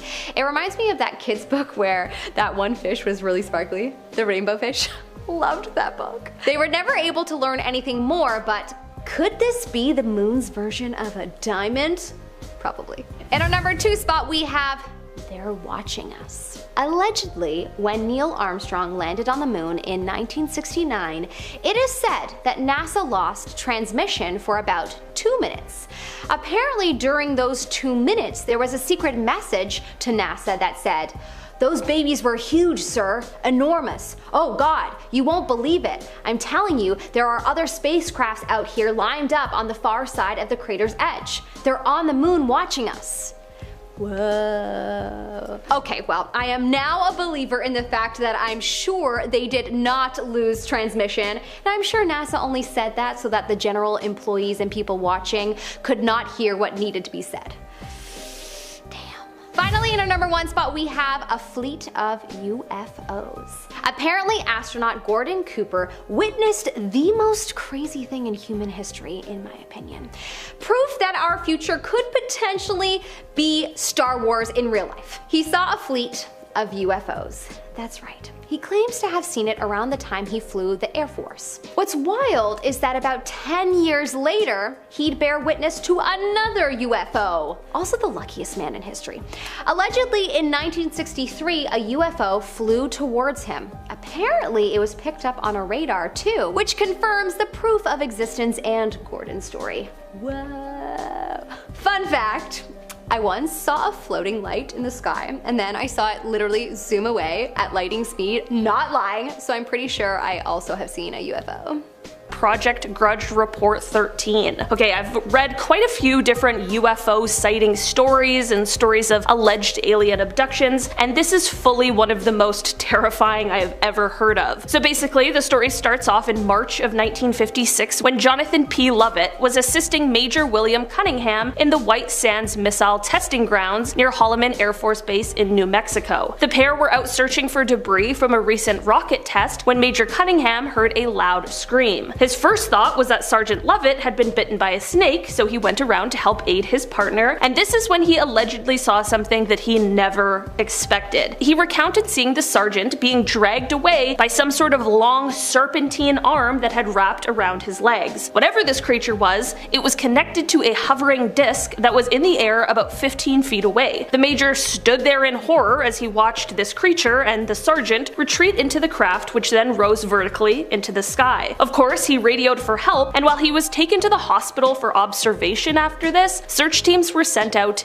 immediately. It wouldn't happen until 3 days later that they would find the body of Sergeant Lovett only 10 miles away from the site where he was said to have disappeared from. The autopsy performed on him later also only raised more questions than answers, as his body was severely harmed. So of course there was an investigation that happened, and many people claim that this investigation was detailed in a 600-page document labeled Project Grudge Report 13. But the problem with this is that no official information on Report 13 exists, and the US government denies its very existence at all. Though Grudge Reports 1 through 12 have been declassified along with Report 14, no official mention or accounting of Report 13 exists, and the story solely relies on secondhand accounts of this horrible incident. In our number 9 spot today, we have the Air Force disappearance. On the night of November 23, 1953, near the Canadian-US border, the United States Air Defense Command noticed a blip on their radar where there shouldn't have been one. This was showing that there was some sort of unidentified object that was in restricted airspace over Lake Superior. In response to this, an F-89C Scorpion jet was sent to investigate with 2 crew members. First Lieutenant Felix Moncla was piloting the craft, while Second Lieutenant Robert Wilson was observing the radar. Once in the air, the pair had trouble tracking the object, which kept changing its course, which then led to ground control helping to direct them. The jet pursued the unknown object for 30 minutes as it closed in on it at 500 miles per hour. After a while, the 2 blips on the radar, one being the unknown object and the other being the investigating jet, converged into one point, and then suddenly the radar return from the F-89 simply disappeared from ground control's radar scope. Shortly after this, the radar blip that was from the unidentified object also veered off and then vanished. The men who were sent to investigate in the jet never returned from the mission, and there was never any wreckage found signifying an accident despite extensive searches. The men and the jet just disappeared completely. It is said that the explanations for the disappearance that have been released throughout the years have changed and flip-flopped in what they say happened, so at this point, no one has any idea what really went on here. In our number 8 spot today, we have Dr. Brian O'Leary. Dr. Brian O'Leary is a former NASA astronaut and Princeton physics professor, and he has been quoted as saying that there is abundant evidence that we are being contacted, that civilizations have been monitoring us for a very long time, and that their appearance is bizarre from any type of traditional materialistic Western point of view. Apparently he also said that these visitors use the technologies of consciousness, they use droids, they use co-rotating magnetic discs for their propulsion systems, which seems to be the common denominator of the UFO phenomenon. I obviously have no idea how I could possibly substantiate these claims, but they certainly are interesting, regardless of what you personally believe. And based on his education and work experience, it really is quite compelling. This could, of course, just be nonsense in order to stir up the masses, but it could also be someone who's finally telling us all the truth, but we're just too skeptical to believe it. In our number 7 spot today, we have the Roswell incident. This whole rigmarole started in 1947 when some sort of crash took place near a ranch in Roswell, New Mexico. Shortly after this, the Roswell Army Airfield released a statement saying that they had recovered a flying disc from the ranch, but the Army quickly retracted the statement and said that it wasn't that, but instead it was just a conventional weather balloon. This was a little sketchy, but most people let it slide until the 1970s. What happened in the 70s is that a retired lieutenant colonel began to speak out. In an interview with a UFO researcher, he said that the weather balloon story was a cover-up and that alien remains were actually recovered from the crash site. There were both first and second-hand witnesses who claimed that not only were there at least one, but possibly more alien spacecrafts that had crashed at the scene, that there were also extraterrestrial remains that were recovered by the military, who then began to engage in a cover-up. In 1994, the story changed from a weather balloon to a nuclear test surveillance balloon from Project Mogul, and it was stated that the stories of the alien bodies were probably just test dummies that had been dropped from high altitudes. I'm not gonna lie, the whole thing sounds a little sketchy. I obviously wasn't there, so I can't say for certain what happened, but someone is definitely lying. I'm just not sure who. In our number 6 spot today, we have the Stephenville UFO. In January of 2008, in the small town of Stephenville, Texas, a bunch of residents all saw something in the sky that they couldn't believe. In the beginning, it appeared to be white lights in the sky that were first in a single arc, but then they quickly moved to form two parallel lines. It was estimated that the lights were spanning about a mile long and half of a mile wide, but the craziest part is that it was flying at 3,000 miles per hour, which is similar to the speed of a fighter jet, but there was no sound reported at all. The government chalked this sighting up to a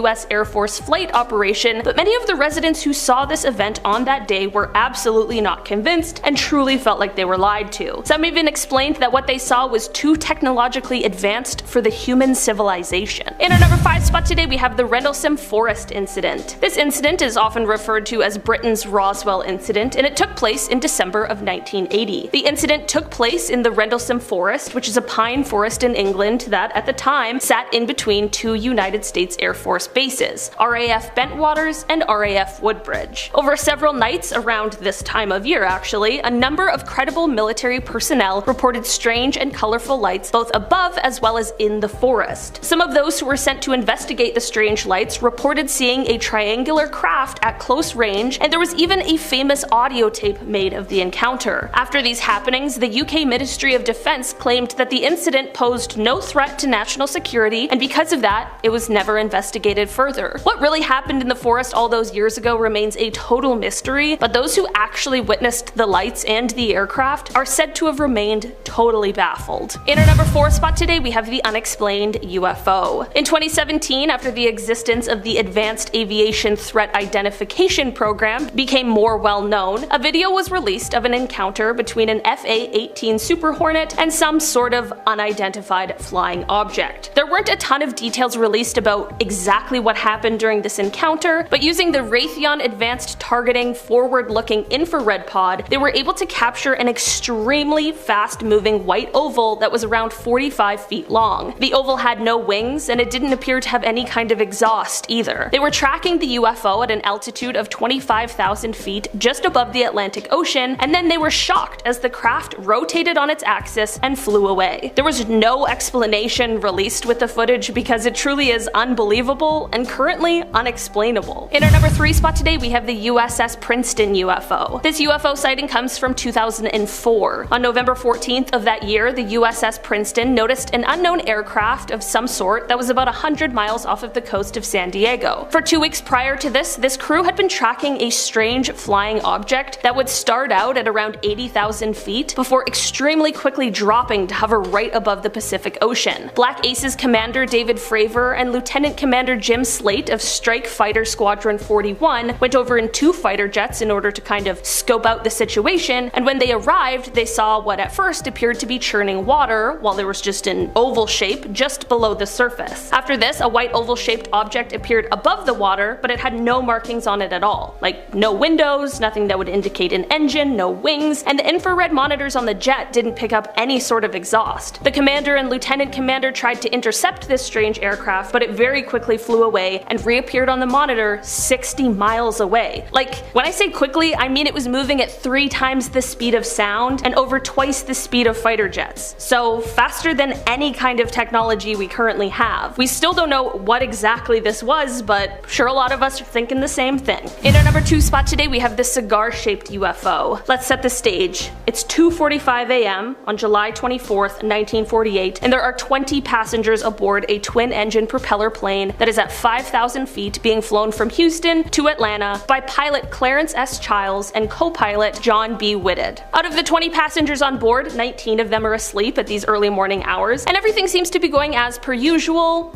until it wasn't. The 2 pilots and the 1 passenger who were awake all witnessed the same thing about 20 miles southwest of Montgomery, Alabama. About a week after the incident, the pilot explained what he had seen by saying, quote, "It was clear there were no wings present, that it was powered by some jet or other type of power, shooting flames from the rear some 50 feet. There were 2 rows of windows which indicated an upper and a lower deck, and from inside these windows a very bright light was glowing. Underneath the ship there was a blue glow of light. By his estimates, he watched the UFO for about 10 seconds before it completely vanished. The co-pilot gave a similar explanation and also added, quote, "The object was cigar-shaped and seemed to be about 100 feet in length." He continues on, quote, "I asked Captain Childs what we had just witnessed, and he said that he didn't know." While this is obviously very strange and peculiar, what has driven UFO enthusiasts even more is the fact that this strange sighting was of course later investigated by the US government, but the results of that investigation have allegedly been mostly destroyed. Does that mean maybe they found something they aren't willing to share yet? Some people believe that perhaps the pilots and passenger witnessed a secret Soviet spy craft. Others believe it was definitely something of the extraterrestrial variety. In our number 1 spot today we have the New Jersey UFO. This UFO sighting took place in 2001 just above the New Jersey Turnpike. On July 14th, 2001, just after midnight for around 15 minutes, motorists driving down this highway stopped to stare at the sky to witness what no one could believe. There were strange orange and yellow lights in a V formation just above the Arthur Kill waterway. There were a ton of witnesses who were all extremely confused and shocked as to what they were seeing. Air traffic controllers initially denied that there were any flying objects that could have caused the mysterious lights, but a group that is called the New York Strange Phenomena Investigators claimed that they received radar data that night that would corroborate the story that the witnesses were telling. It may not have been aliens, but it certainly was some sort of unidentified flying object that no one had ever seen before, and there were people from all walks of life witnessing it together.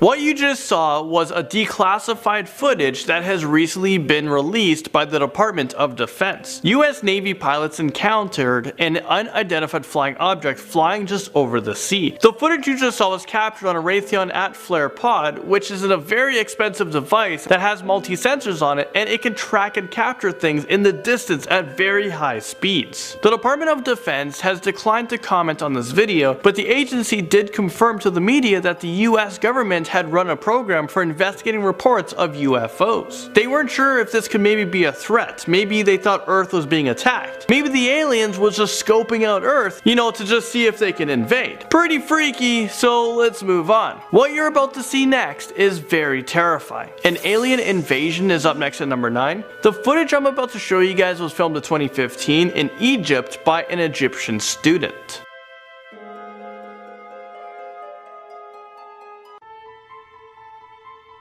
Alright, so let's actually see what people had to say about this video that was posted on YouTube. First up we have Robin Carolo 0628 fake. Next up we have Mark B says, "It's too perfect, therefore it's fake." Squad YT said, "Sorry, that was my frisbee. I threw it so long and now I lost my frisbee. Solid work, especially out of zoom. OMG. Alright, well let me show you guys this video slow down a bit and zoom in on it.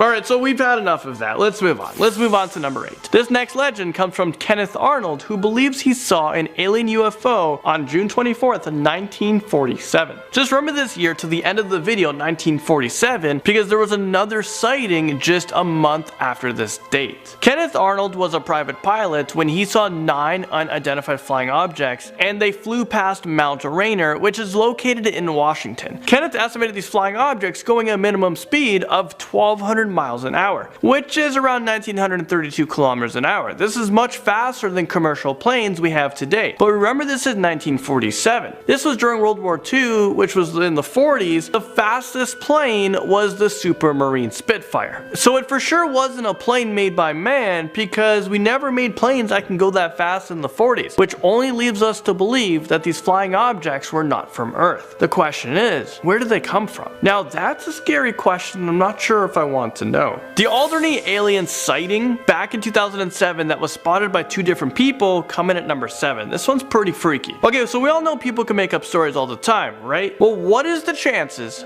of 2 different pilots seeing a UFO at 2 different times and they didn't even know the other person had seen it? Okay, let me explain. Captain Ray Bauer was flying a routine passenger flight For the civilian airliner Aorgany Air Services, when he and his passengers saw 2 UFOs in the distance, Ray Bauer was afraid at first to report what he saw because this can actually ruin his career. Okay, imagine this. This pilot says he's seen a UFO. You don't want that guy flying your plane, do you? Another pilot who didn't even know that someone else saw another spacecraft in the air made the same report. Alright, moving on to number 6. Scientists from all over the world are trying to figure out what caused a mysterious blue light to spiral in the sky over Norway on Wednesday. A strange blue light was seen in the Norwegian skies back in 2009. People were freaking out about this, and many had conspiracy theories on what it could be. Experts believe that this light was actually a failed missile launched by Russia's military, but a lot of people don't believe that. They believe that this is an alien cover-up. I don't know, what do you guys believe? And I didn't even ask you guys, do you even believe in aliens? Are there UFOs? Okay, moving on to number 5. For scary alien urban legends, back in 2010, there was an unidentified flying object that was spotted above an airport in China. The airport was actually closed down due to the sighting. Everyone was actually freaking out.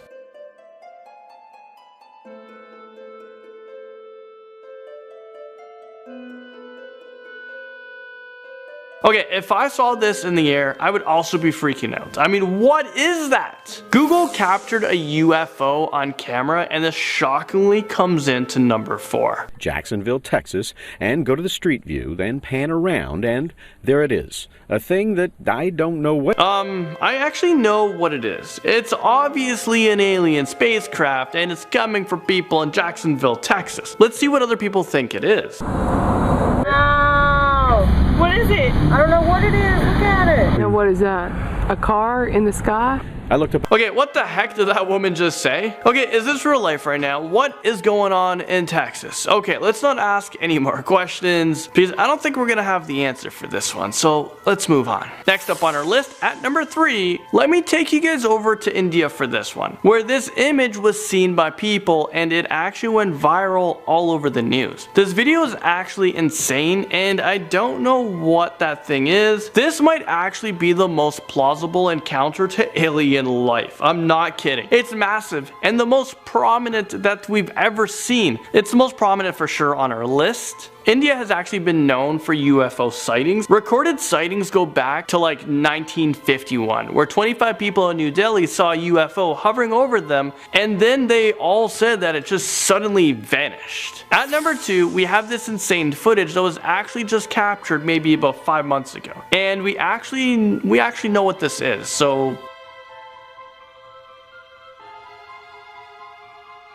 So this took place in Southern California, and everyone was fearing that an alien invasion was happening. For many people, the end of the world was actually happening at that moment. Well, it ended up just being a rocket that SpaceX launched as part of their tests that they've been performing. I'm not sure if they told the public. People were freaking out. Well, many people believe that it was a rocket. Well, to this day, people believe that yeah, it was a rocket by SpaceX, but some people actually believe that SpaceX and the media is just lying to try to cover up this alien encounter. What do you guys think? Do you guys have any alien encounters? Let me know in the comment section below. If not, just make something up. And I'll try to read your guys' stories on a live show, so go wild down there. Finally, at number 1, let me take you guys back to 1947, where an alien made international headline news. Back on July 8th, 1947, the Army Air Forces announced that an alien spacecraft was found.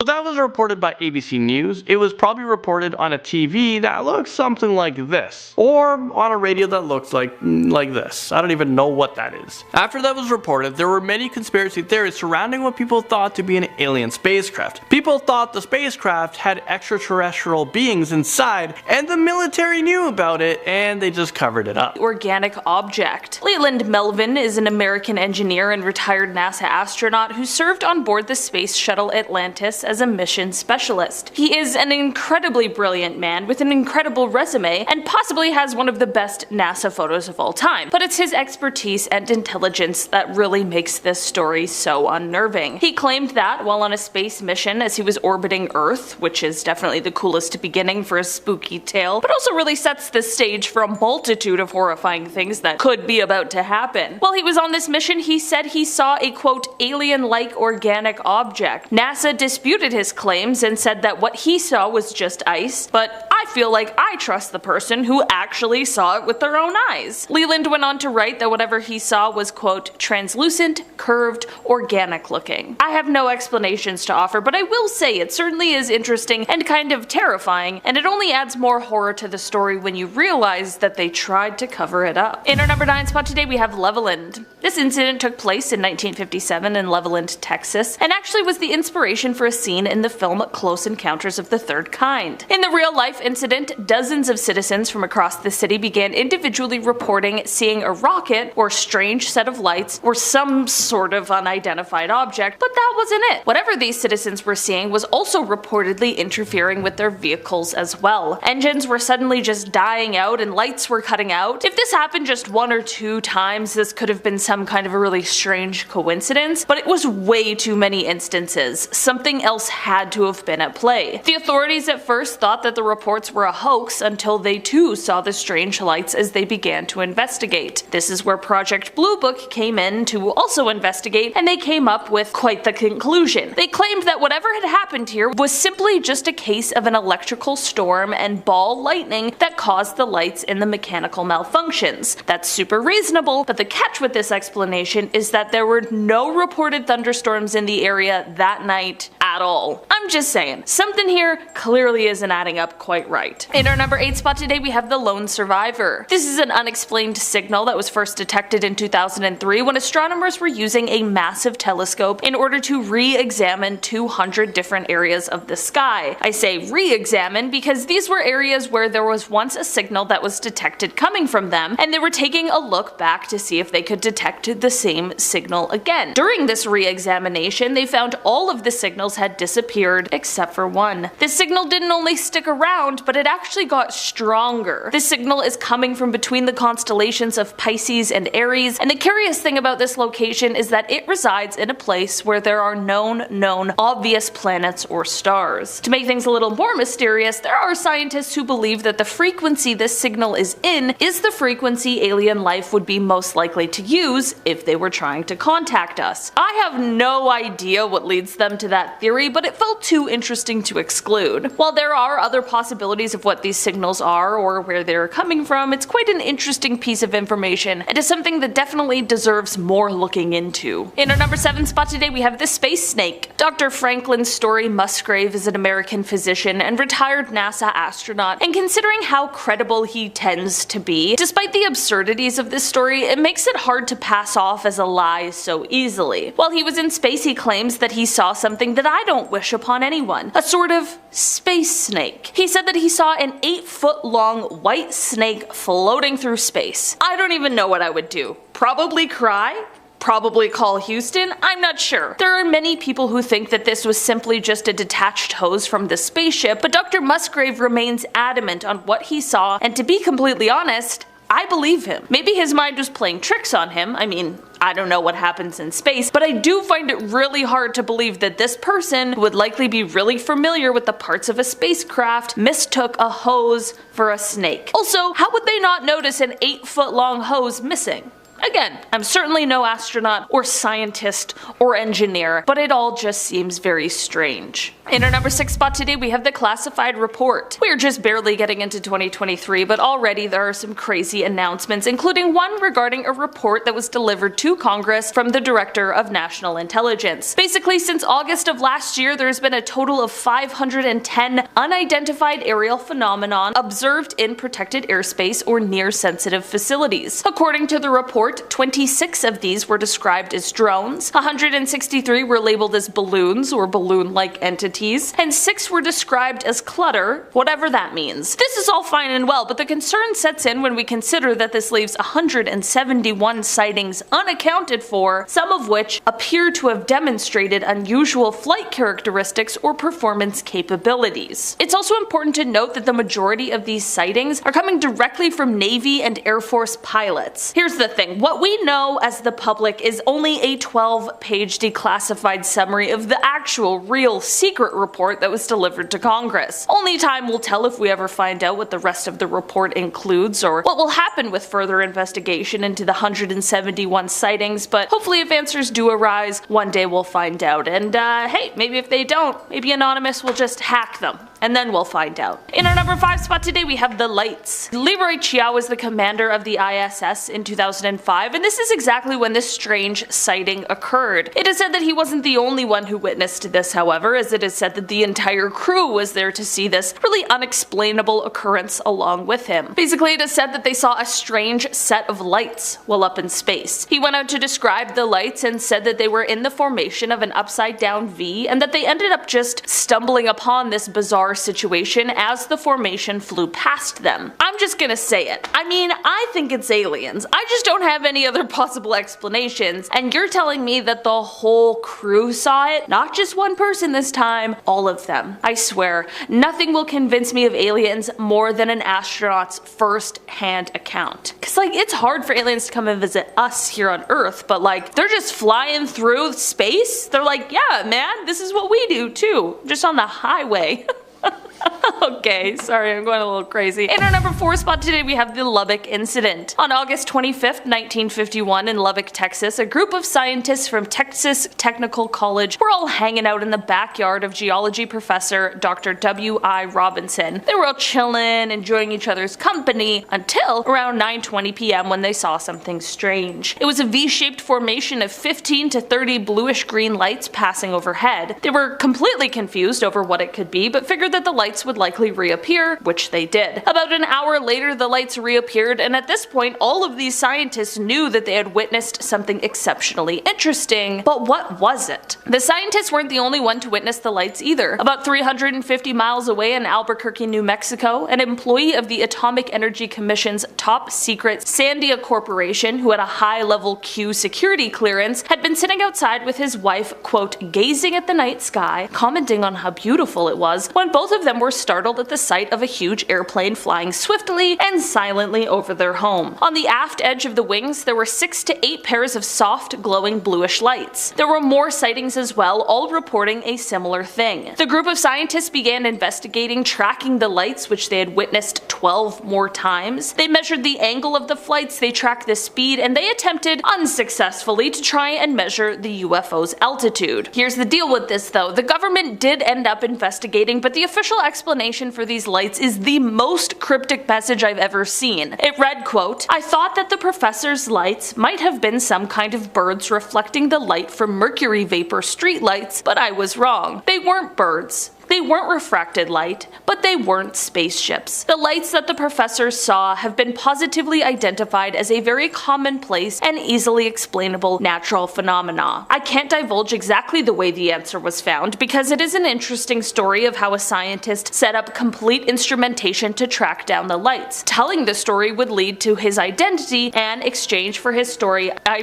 promised the man complete anonymity. Despite people claiming that this mystery has been solved, by this explanation, people are left with a lot more questions than answers. You know? It's just some natural phenomena. We're not going to tell you which one though. In our number 3 spot today, we have glowing green. Gordon Cooper is a well-known astronaut after having flown the Mercury 9 and the Gemini 5, and in fact he was the last American to spend time in space alone. But despite all of these exciting accolades, I want to take you back to May 15th, 1963. Here he was sent off into space in a Mercury capsule for a 22-orbit journey around the Earth, and while on this journey he saw something extremely unsettling. revealing a glowing green object that would approach his capsule. During his final orbit, he did tell the tracking station of this object that was quickly approaching his capsule, and they were able to pick up this UFO on their radar, but once Cooper landed, reporters were told that he was not allowed to answer questions regarding this UFO. It's even more interesting considering how Gordon has been a very vocal and firm believer in UFOs, so I have to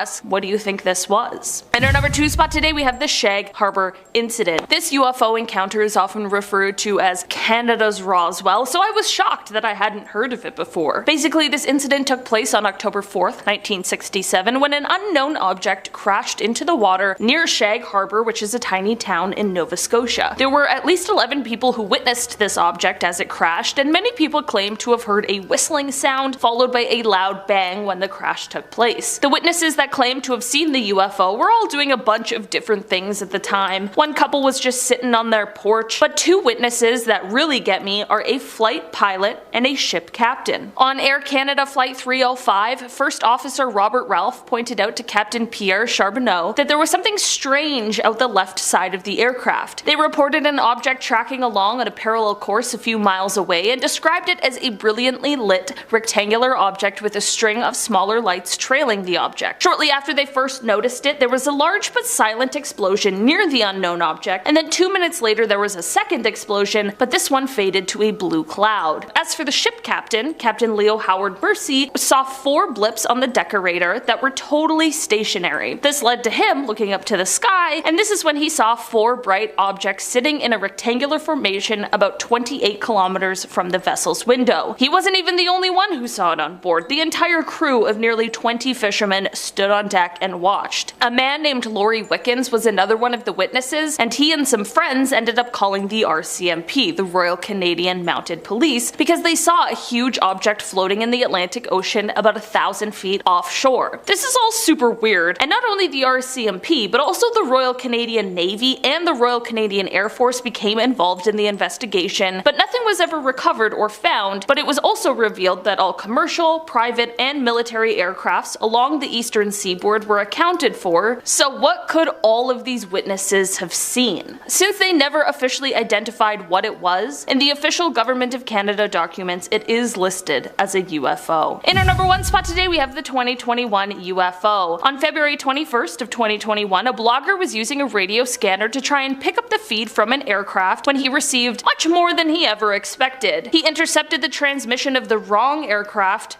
but at the right time. As an American Airlines flight was headed from Cincinnati to Phoenix around 1:19 p.m., the pilot came on the radio to ask the question, "Do you have any targets up here? We just had something go right over top of us." After this, he followed up with, quote, "I hate to say this, but it looked like a long cylindrical object that almost looked like a cruise missile type of thing moving really fast right over top of us." Not only were FAA air traffic controllers not able to see any object in the area on the radar scope, but they still have been unable to identify exactly what it could have been. This does happen more often than any of us really know, and it is possible that the object could have been a part of some covert military or Navy operation, but it certainly raises some alarm bells that it was unable to be tracked in any sort of capacity. I wonder if this is one of these stories that will remain a mystery, or if one day we'll get some sort of answers as to what exactly happened here. This piece of controversial evidence came from Mars and was announced in 1996. NASA scientists announced that they had potentially found what appeared may be fossilized microbes in a lump of Martian rock.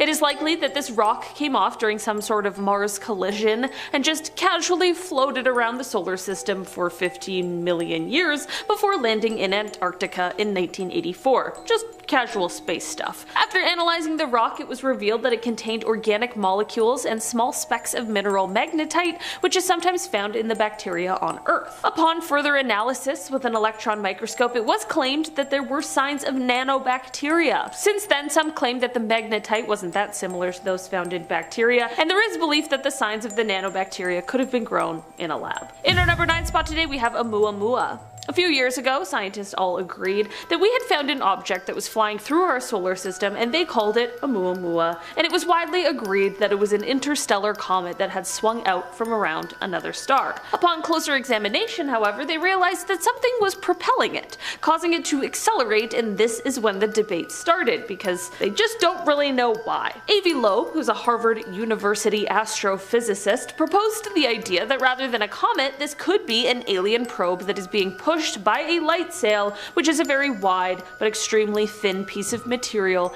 that accelerates by being pushed by solar radiation. Other scientists didn't agree with this and instead said that it's possible that hydrogen ice could have melted off of the object in a way that would mimic a rocket engine or something of that nature. Avi then wrote in a study that hydrogen ice is too easily heated and it would have melted off long before it reached our solar system. I guess we really just have to wait it out while the scientists debate and gather more evidence to really know what was going on behind this one. In our number 8 spot today, we have cyanobacteria. For around 2 decades, Dr. Richard Hoover has been studying meteorites that were found in Antarctica, and in 2011 he claimed that he and his team had found evidence of ancient bacteria from colonies that thrived on comets, moons, and other planets. The astrobiologist said that they were able to make this discovery through the use of the most advanced micro-scanning technology in the entire world. Dr. Hoover sliced open these meteorites and discovered what they call the remains of cyanobacteria, also known as blue-green algae. Different type of algae though. This type of algae is said to have a unique ability and quality to thrive even in some of the harshest conditions, which is necessary when talking about surviving the extreme environment some other planets hold, as well as just space in general, alright? It's not very kind. Dr. Hoover said that while some of the bacteria he had found was similar to those on Earth, some of the others were completely alien. He said, quote, "Neither I nor the experts who have seen the evidence have any idea what these creatures might be. I believe these findings indicate that life is not restricted to Earth, but is broadly distributed even outside of our solar system." In our number 7 spot today, we have the new material. Of course, when meteorites show up to Earth, people are dying to get their hands on them to study them and see what all they contain. We get some pretty incredible deliveries of things that arrive on meteorites, and analysis has been able to identify about 300 minerals in different space debris that comes down to Earth, and 40 of those are ones that have only been found in meteorites. But this is all very cool and interesting, but one of the most fascinating is the Allende meteorite. This is one that exploded over Mexico in 1969, and after analyzing samples from it in 2012,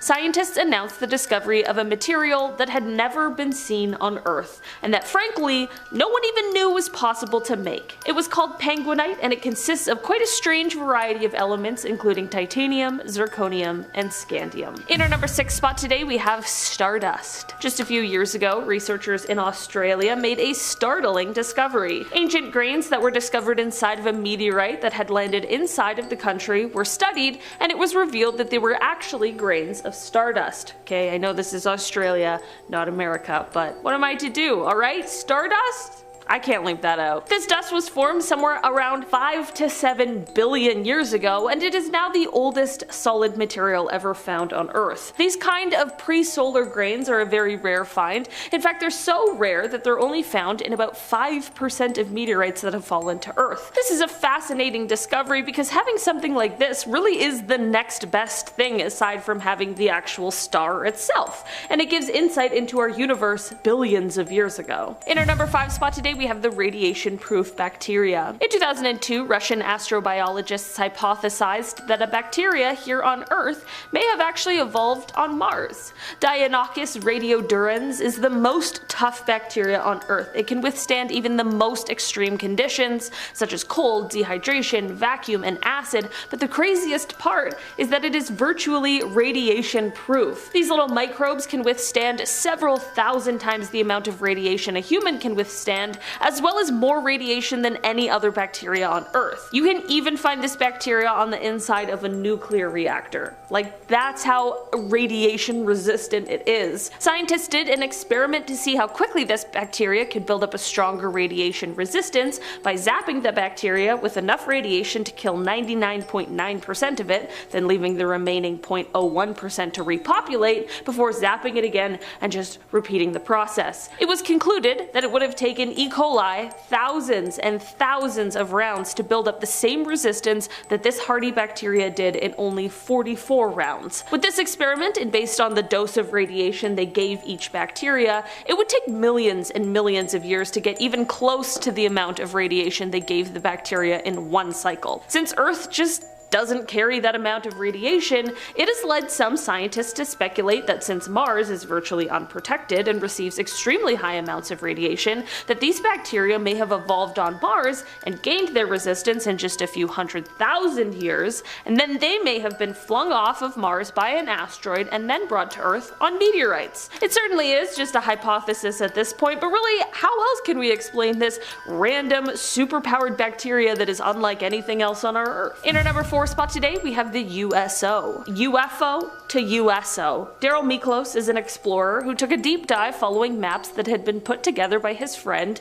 and former astronaut Gordon Cooper. The map Daryl was using was initially made to help identify more than 100 magnetic anomalies in the sea. During one dive at a location within the Bermuda Triangle, you know, where everything just goes weird, he thought he was going to find an ancient shipwreck, but instead found something that continues to stump researchers and Daryl himself. He came across a very strange structure that wasn't like anything he had ever seen before. The structure had long obtrusions which stuck out from the side, and the whole thing was covered in coral, so whatever it is, it has been down there for hundreds if not thousands of years. Daryl has said, quote, "There's identical formations in 3 different areas, and they don't look nature-made, they don't look man-made, certainly nothing I've ever seen based on my experience, and I have years of experience at doing this. We've identified multiple different types of shipwreck material. This doesn't match or look anything like that." People have started speculating that this structure may just be the remains of a crashed UFO.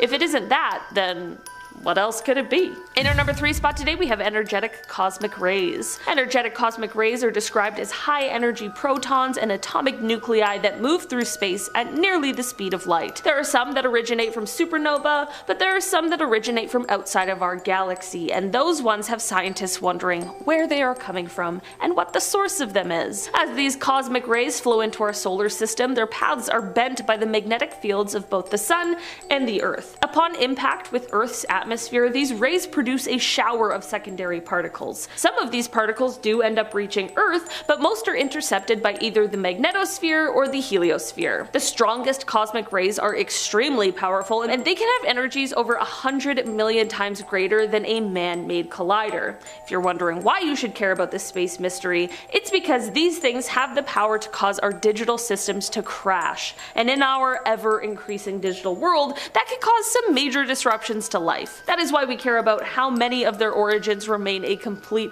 mystery that has scientists stumped. And also, because shouldn't we know just where these things that are bombarding Earth's atmosphere are coming from? Concerning is definitely the word I'd use, but honestly, what part of space isn't concerning? In our number 2 spot today, we have the UK meteorite. On February 28th, 2021, reports came pouring in from across the UK of an unusual streak of light that was seen in the sky. These reports were far behind the UK's Fireball Alliance though, as their cameras had already picked up the signal and they were already in the midst of estimating its landing site. That's right, this streak of light was a meteor. It's a remnant of our early solar system that has been flying through space at unbelievable speeds until it came down through our atmosphere and ended its long, awesome journey scattered in a bunch of pieces across rural Gloucestershire. Teams were sent out to be responsible for the recovery of the extraterrestrial material, which was found in a family's driveway, as well as in a sheep's field nearby. This meteorite is a rare specimen known as primitive carbonaceous chondrite,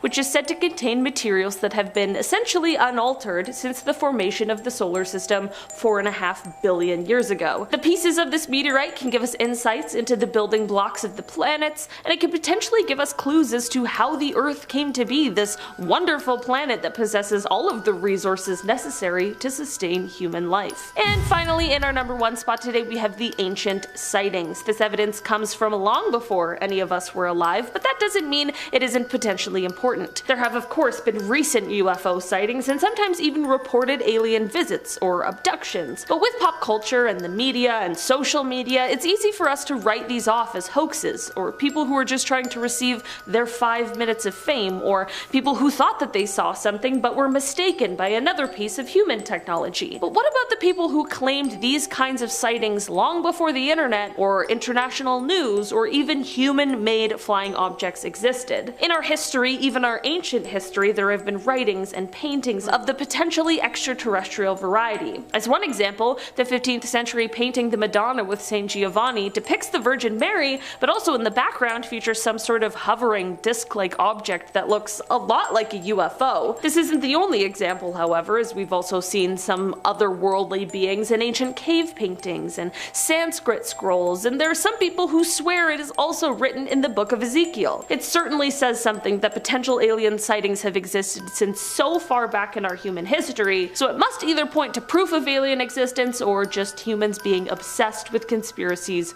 right from the beginning. Discover America's most haunted cities. Haunted American cities that you might be living in. Check out the video now to find out more. You'll be sure to thank us later when you find out you live in the most haunted city in America.